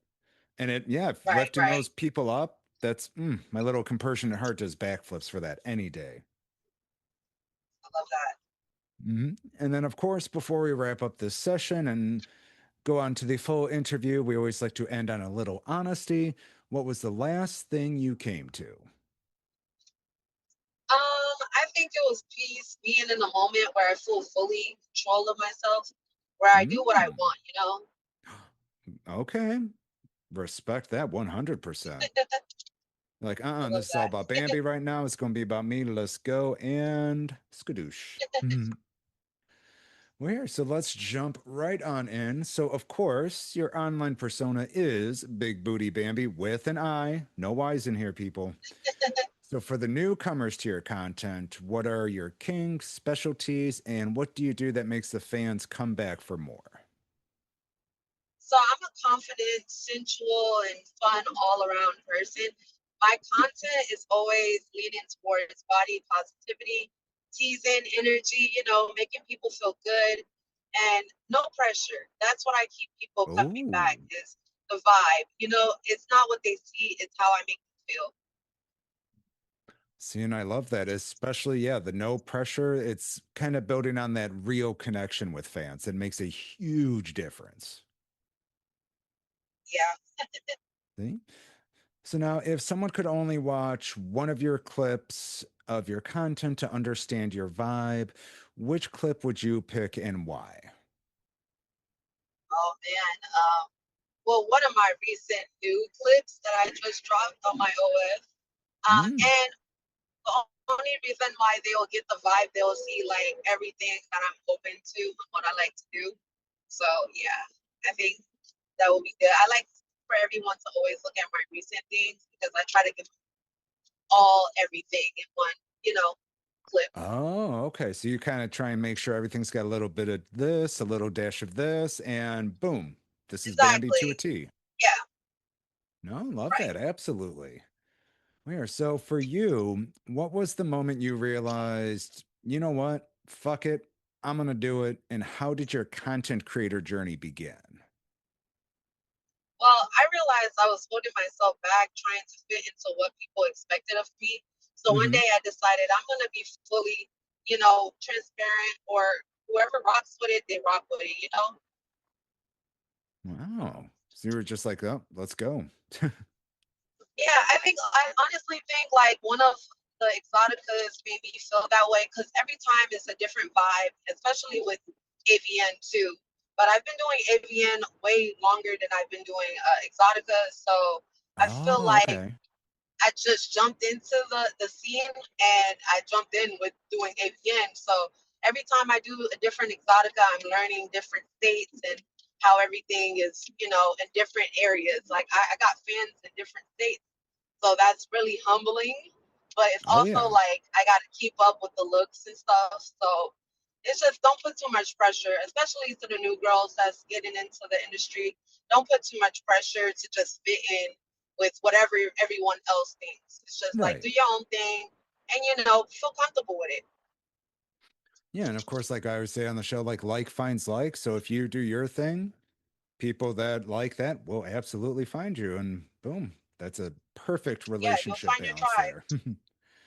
Now I was gonna say now Right, right. AVN, I know I just started our second season right literally after the award noms ended. I think it was last year or maybe early this year. I forget. I haven't noted on my calendar so that the next time AVN comes around, I'm like, okay, I know when to submit the podcast. I've heard so many good things about the AVN Expo, and I've never been. Oh, I love AVN. I love it. And that's one, is it Vegas or? Yes, it's in Oh, Vegas. That's where fuck. I'm not from Vegas, but I used to live there. So Yeah. I used to always go in the beginning of my career before I was even with MFC, myfreecams.com. I Oh, okay. was working under a studio and they had me going to AVN, but we didn't get the perks of being an MFC model, if you catch my drift. Oh, So no, I it know was still all a about the vibe, perks. but it was very overwhelming. Yeah. And I mean, Vegas is just like, I'm not a gambler. And I always tell people this because whenever someone asks, like, oh, what's your favorite place to go? I say Vegas. And I tell them, like, I'm not a gambler. I hate losing money, but Oh it's yeah, who the doesn't? vibe when you're just Yeah, walking I around feel like it's a Vegas. party city. It's an Yeah. adult playground. See?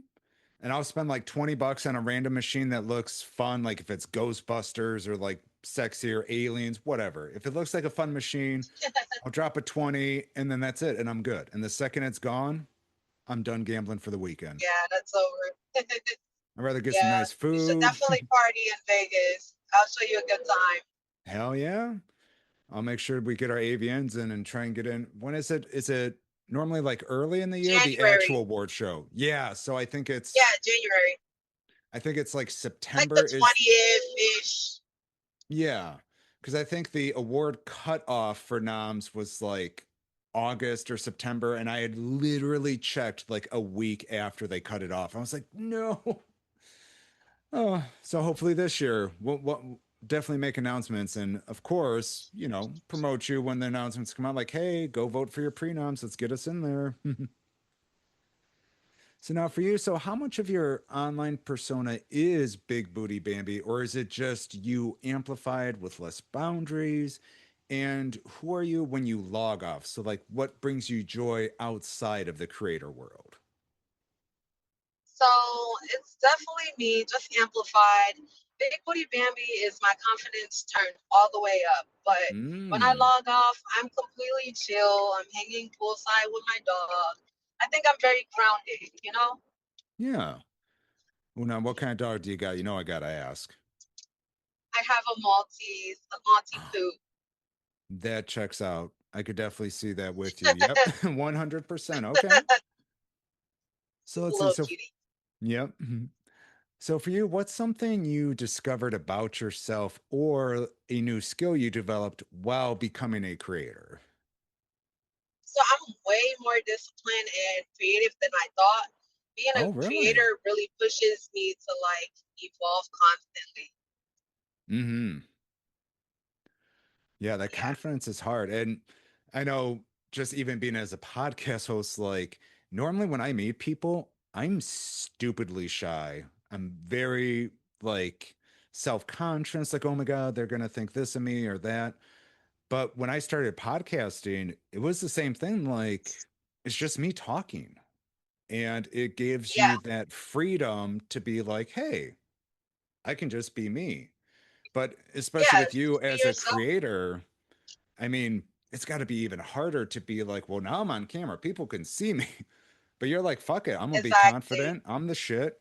Fuck it. Let's go. Yeah. People really look. They don't like much of a performative. Like everyone has their own thing, but there's people who like you to be just yourself. Like Yeah. you don't have to put on too much or do too much. Just do your thing. See? Perfect. Love that. Now, for you as a creator, of course, I have to ask what's one of the most, let's say, unexpected DMs or requests you've had come in? Something that either caught you off guard, maybe even super sweet, or you had to really do a double take and, like, what are they asking me of? Wait a sec. So one DM was like, I don't usually shoot my shot, but for you, I got a whole clip. And I thought that was so cute. That was like really cute. Oh, see, that's sweet. I love that. I got a whole clip just for you. I'm gonna take it. It's like, all right, you got it. Let's go. Make one of Right. them I think count. I like the creative ones because I really don't be checking DMs like that, but I like Right. things that catch my eye. Yeah. Not just the hey, HBU or what is it? What you doing? YWD. And I'm just like, Right. Don't yeah, nah. YWD me all day. I'm worth some letters. Come on, just type it out. Right. Now see, so for this one, so speaking of fan interactions, so we did confirm you will be at Minneapolis Exxxotica, the inaugural Exxxotica for Oh, Minneapolis, June 26th to the 28th. okay. And of course, you'll be there, I'll be there, Spark will be there. And for this being your first time attending this one, because of course it's the first one, so we've never been, what are you going to be Okay. doing there and what are you most excited for? I'm excited for my costumes. I've been learning every You are time I really do good with like costumes. Exotica. We got to turn up with the costumes. So I'm very excited for the costume I have coming up. Oh, I'll be okay. giving out some gift bags. That's exciting always. Hmm. And yeah, I'm excited to meet all the Minneapolis people. Yeah, I'm really excited. And I will say, now, are you going to be with MFC again? Is that right? Or Yeah, of okay, course. because that's why I say with the nurse's outfit, oh my God. That's when I'm like, this girl knows how to dress. And the costume, hmm, spot on. So now with being having an online presence, do you ever come across like negativity or criticism while having such a presence? And how do you handle that? Well, I have to remind myself that not everyone is going to be my target audience, and that's Oh, okay. Like I focus more on the people who support me. there you go. Yeah, it's just like, hey, if I'm not for you, cool. And like the Yeah, thing I always like is if you get negativity, it's like, hey, you took the time out of your day to say something negative at to me, watch and me, I don't right? even know you. So Right. I technically, I actually win. had an interaction. I'm sorry. Actually had an interaction on Instagram just yesterday, Oh, and it was like I had to tell the guy like you're seeking validation from someone who does not even know you, and he deleted the comment. exactly. So I'm like, come on now, like we got to be better as people. Like, come on. Yeah. See, you're getting, like you just said, trying to get validation from someone that doesn't even know you. It's like, think that through. Go back and think that. Yeah, Okay, and then come back. Now, for you, yeah, is that'll there make way a, more sense. right? Now, for your creator side, is there a scene or an idea you've been dying to create and shoot, but just haven't figured out how to make it happen yet? Is there like that bucket list, like, fuck, if I could film this scene, it would be glorious?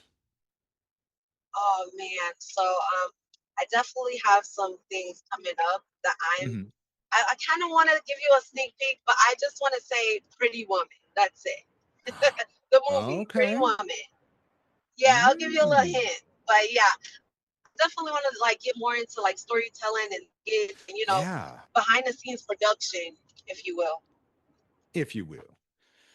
Yeah, and that's what I love with being a like the creator space, coming up with ideas, and then it's like, well, how can I make this happen? And then just once your brain starts going, it just kind of all comes out. It's like, well, fuck, I got to shoot this now, and it Yeah, just kind of drives you to make you yeah, want to do it. yeah. And I love now that I can actually do it myself because I always lean towards other people trying to find people to work with me. And it's like, girl, you could do that yourself. Just, prop up your Yeah, camera, put it together, edit it.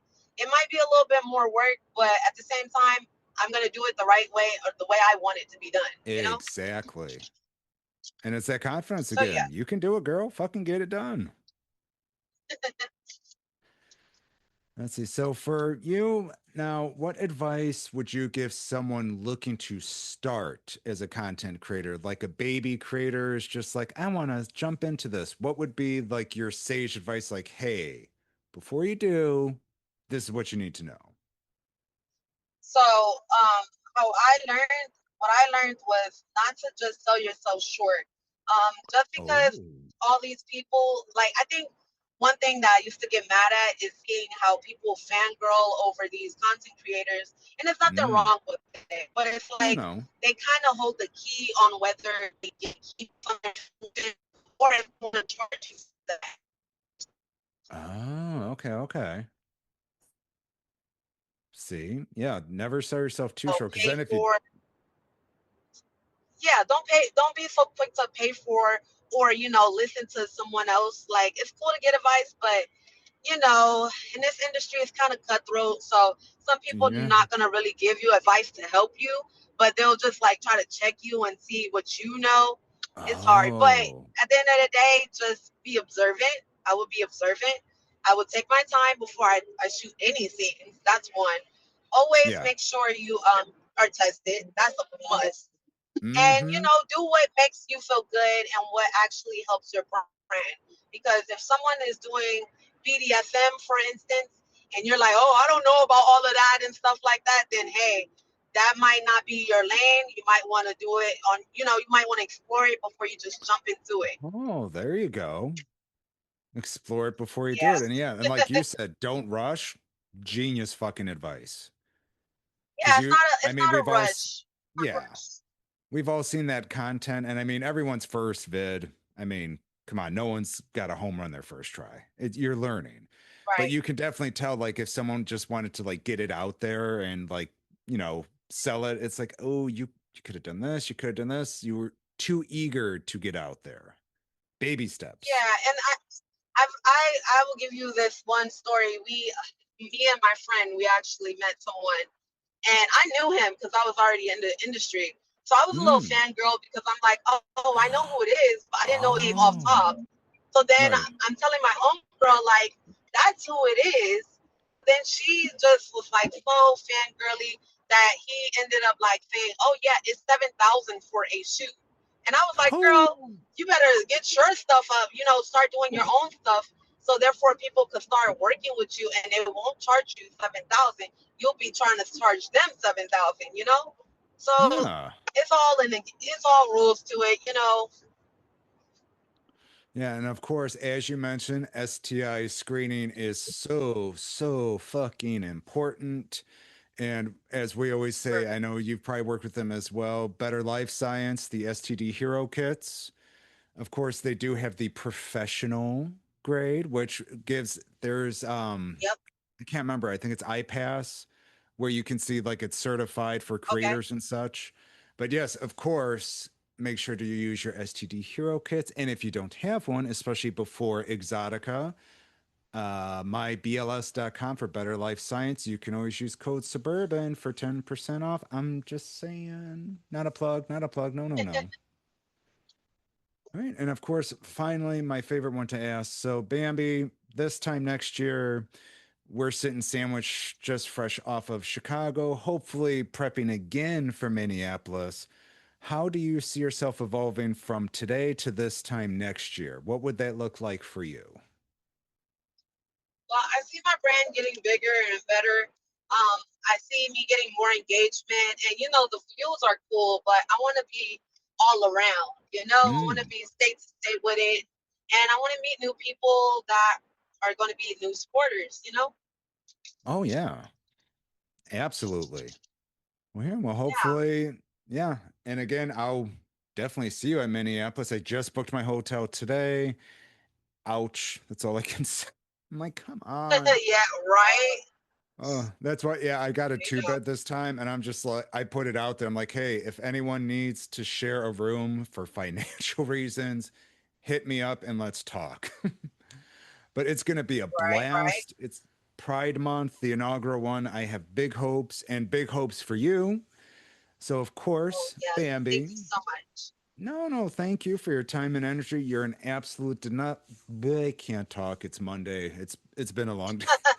You are an I absolute feel delight it. as I feel it. always. And remember, Thank you. Thank you. exoticaexpo.com to get your tickets before it's too late for your chance to meet Bambi. But in case you can't come to Exotica, Bambi, where can fans find you, support you, purchase your clips? Please tell us everywhere we can find you at to help you out. So I'm on Instagram. I'm very active on Instagram. But to buy my clips, I am heavy on OnlyFans and Mm-hmm. I'm on MFC. So come and subscribe, check out some videos for the low. And yeah, Love that. And then we'll see if, well, no, it's a little more than a month. I'm like, wait, it's May 4th. It's Star Wars Day. See, that's where my brain's, I was stuck on Star Wars Day all day, and I'm already trying to think of like Pride Month and Exotica. may the Just, fourth be with you. oh, see, boom. Fucking perfect. You got it. I love you for that so much. Well, Bambi, thank you for your time. We will see you then. And Slutties, make sure to follow and support our girl Bambi, and we'll see everyone down the road. Thank you so much. Have a wonderful weekend or week. You too, Bambi. We'll see you then. Bye bye. Big Booty Bambi, of course, will be at Minneapolis Exotica. Make sure to follow her on her socials. And if you're in the area, you should definitely plan on coming out June 26th to 28th. I'm just saying. Now, slutties, I wanted to take time to talk about something. And I've had several people have situations like this. And I wanted to address it because I think there's some like murky water per se that could really use some clarification. So in this lifestyle, stories move faster than consent. They travel through group chats, play spaces, and private DMs. They're dressed up as warnings, education, or community care, but let's be honest, most of the time they're just gossip wearing a halo. And the people at the center of those stories don't get a vote. We love to call ourselves ethical, or as some groups may call themselves very ethical. We put it in bios, event rules, and mission statements. We host consent workshops. We speak fluently about boundaries, aftercare, and accountability. But the moment someone's clothes go back on, that ethic gets slippery. Names get whispered, histories get shared. Someone else's worst moment becomes community currency. Here's the hard part, okay? If you truly believe in consent, it does not stop at bodies.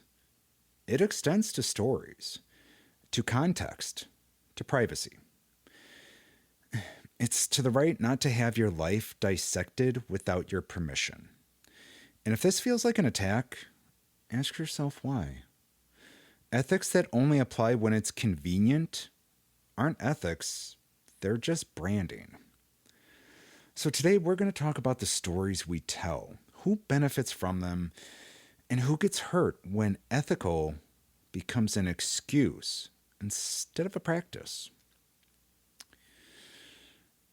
So, we are all more than our worst moment, our messiest chapter, or a story told secondhand. Yes, those moments happened, but they don't define who you are. They don't make your entire character that one moment in your life. And the hard part is, People love to gossip. People love to share stories about others without context, consent, or curiosity. It stops being actual concern and then turns into just gossip for gossip. Growth, accountability, and healing don't happen in public group chats. They happen in honest conversations. So, what this is encompassing is I've had friends and fans that have come to me with stories about, oh my God, this was discovered in my past, and this group or these people shared it and never talked to me. They never even asked my side of the story. And this is where the context does come in play. It's not your story to share, especially if you don't know what happened, especially if you don't know the details in the background. And you're using the, and again, boys, girls, theys, thems. This is an honest, open conversation, and things might be triggering, things might be messy, but we're going to have this conversation because it's something that's long overdue. You know,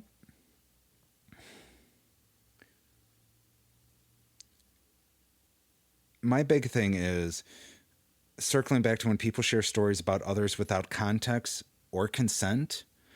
That's the big thing right there.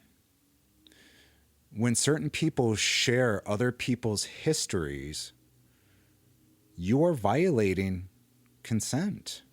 You don't know the story. You know a part of it, yet you are preaching it like gospel. You don't know the work that person has done to change, to heal, to learn and grow. And it's just, it gets messy because someone that their whole image is based on consent, but then they're actually violating consent themselves. It's just, it's the illusion they're hiding behind. No, not the illusion.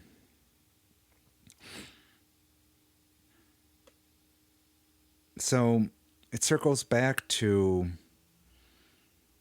the difference between gossip and education, the difference between consent and actually learning more about a story. If you just hear one part of a story and it's the worst part of the story, holy shit, this person's a monster. They're horrible. My God. But if you don't know the rest of the story, is it really your story to share? Is it really your story to tell everyone? Period? It's not. And you're actually violating consent by doing that. So, recently I had an experience where parts of my past were shared in the lifestyle without anyone checking in with me first or giving me space to give details that were left out. A one-sided story is just part of a story.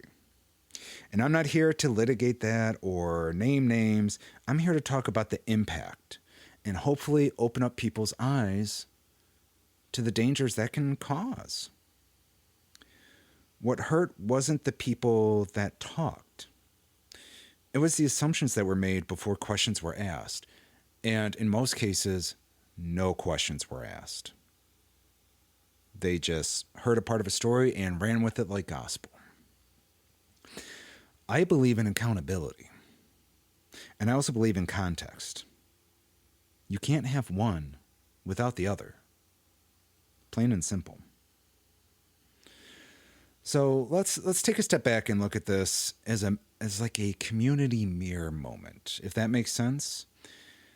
If you heard something about someone you play with, date, or see at events, did you ask them?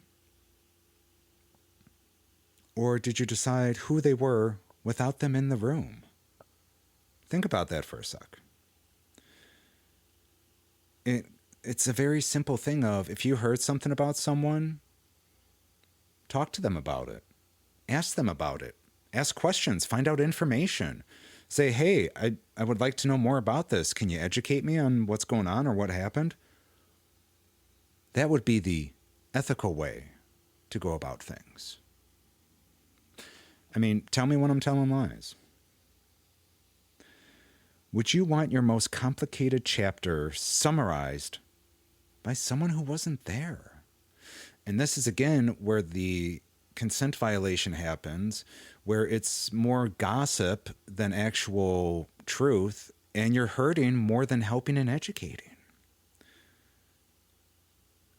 Are you actually protecting your community, or are you circulating someone's past without their consent and calling it safety? Think about that for a minute. What do you think? Again, if you want to be an actual supporter of the community, if you want to educate, make aware, you have more responsibilities than sharing stories. It's up to you to dig further. If you want to share information, you need to do your research. I mean, come on. In the community, you could say one bad thing and it could destroy someone. And you don't even know the context. You just heard something and you're sharing it. That's not being a good member of a community. It's plain and simple. So, like, let's look at it from this way. So, from values, a sex positive community that isn't compassion positive is just gossip with better lighting. It really is. If you say you're such a sex positive person, or our group is really sex positive, and there isn't compassion, it's just gossip. That's all it is. Consent doesn't stop at bodies. It applies to stories too. So even if you overheard an embarrassing story about someone and you start sharing that embarrassing story, you're violating their consent. You didn't ask them to share that story. You didn't ask them for details about the story. You're just wanting to be a gossip queen. And you're honestly just trying to make yourself look better when in reality, you're coming off as a consent violator. It's a hard topic. So, and another big thing, we don't need to agree with everyone's past to respect their humanity.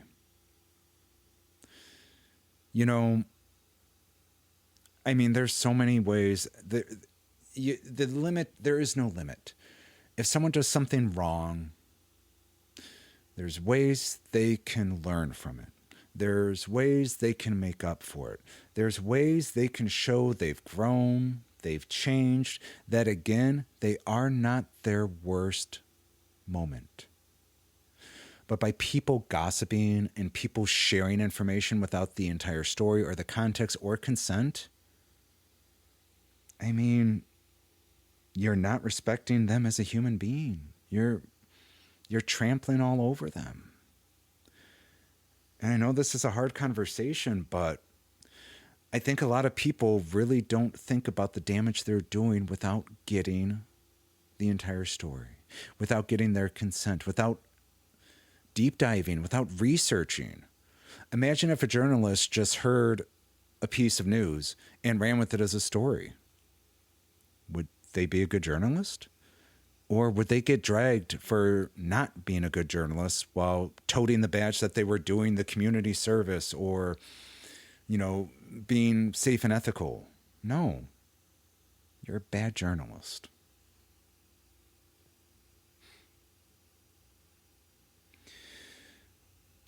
My biggest thing here that I want everyone, and I mean it, I want everyone to take this away tonight, okay? If you're ever unsure about someone, ask. If you're concerned, check in. Do your research. Ask. Talk to that person directly before you do anything else. And if the story isn't yours to tell, maybe don't. For me personally, I give everyone a chance. If I hear something about someone in the community or one of my partners, I'm going to ask them for more information. I'm going to see what happened. I'm going to ask them their side and put together my own research and to find more about the story than just a fraction of it. I'm committed to meeting people where they are, not where they used to be. And I hope this community can keep choosing that too. And I really hope that after listening to this segment, you'll have a different perspective. You'll be a more educated community slut. You can be ethical. You can be a consent-loving person. And hopefully this opens your eyes to give people chances, to do research, to talk to them directly.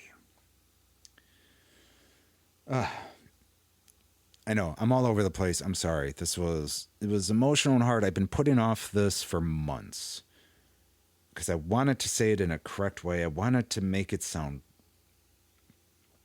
like it's going to sound stupid. I wanted it to sound smart because this happens to people. And I have friends this has happened to too. Gossip and stories without research, without consent. So here's where I want to leave it tonight.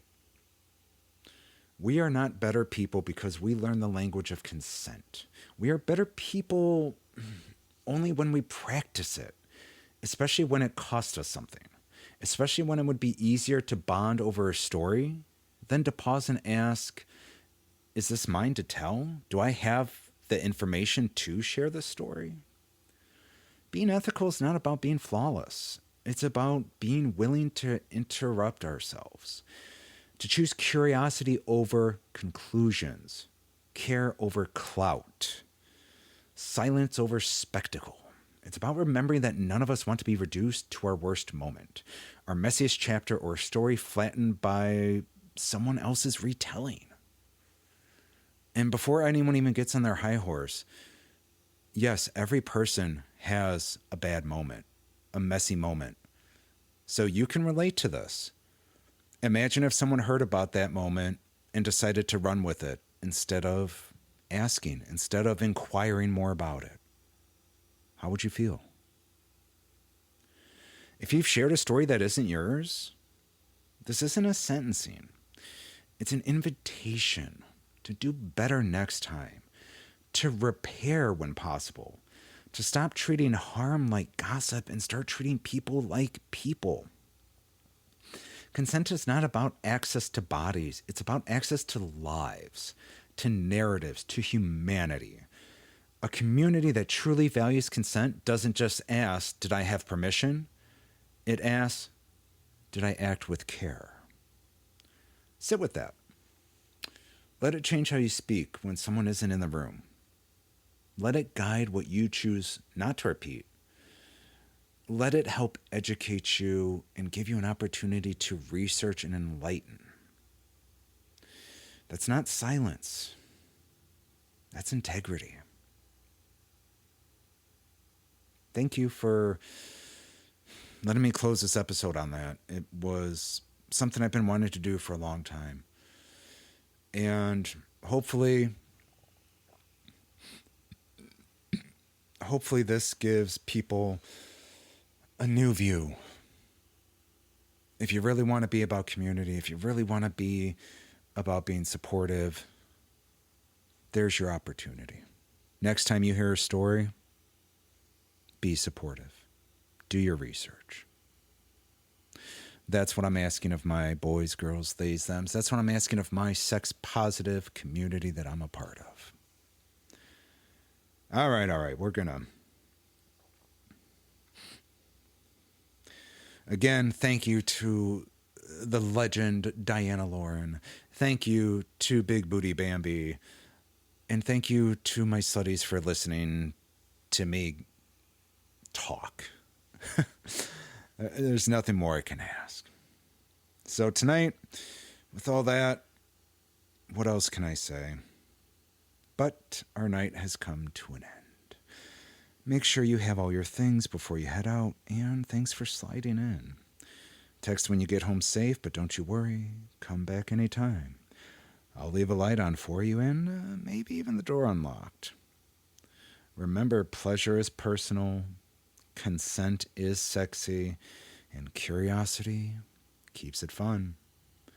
Stay safe and stay slutty. No need to knock, the door's unlocked. Come on in, let's have some fun. We'll make it hot, won't wanna stop. Slide on into Suburban Slut. No need to knock, the door's unlocked.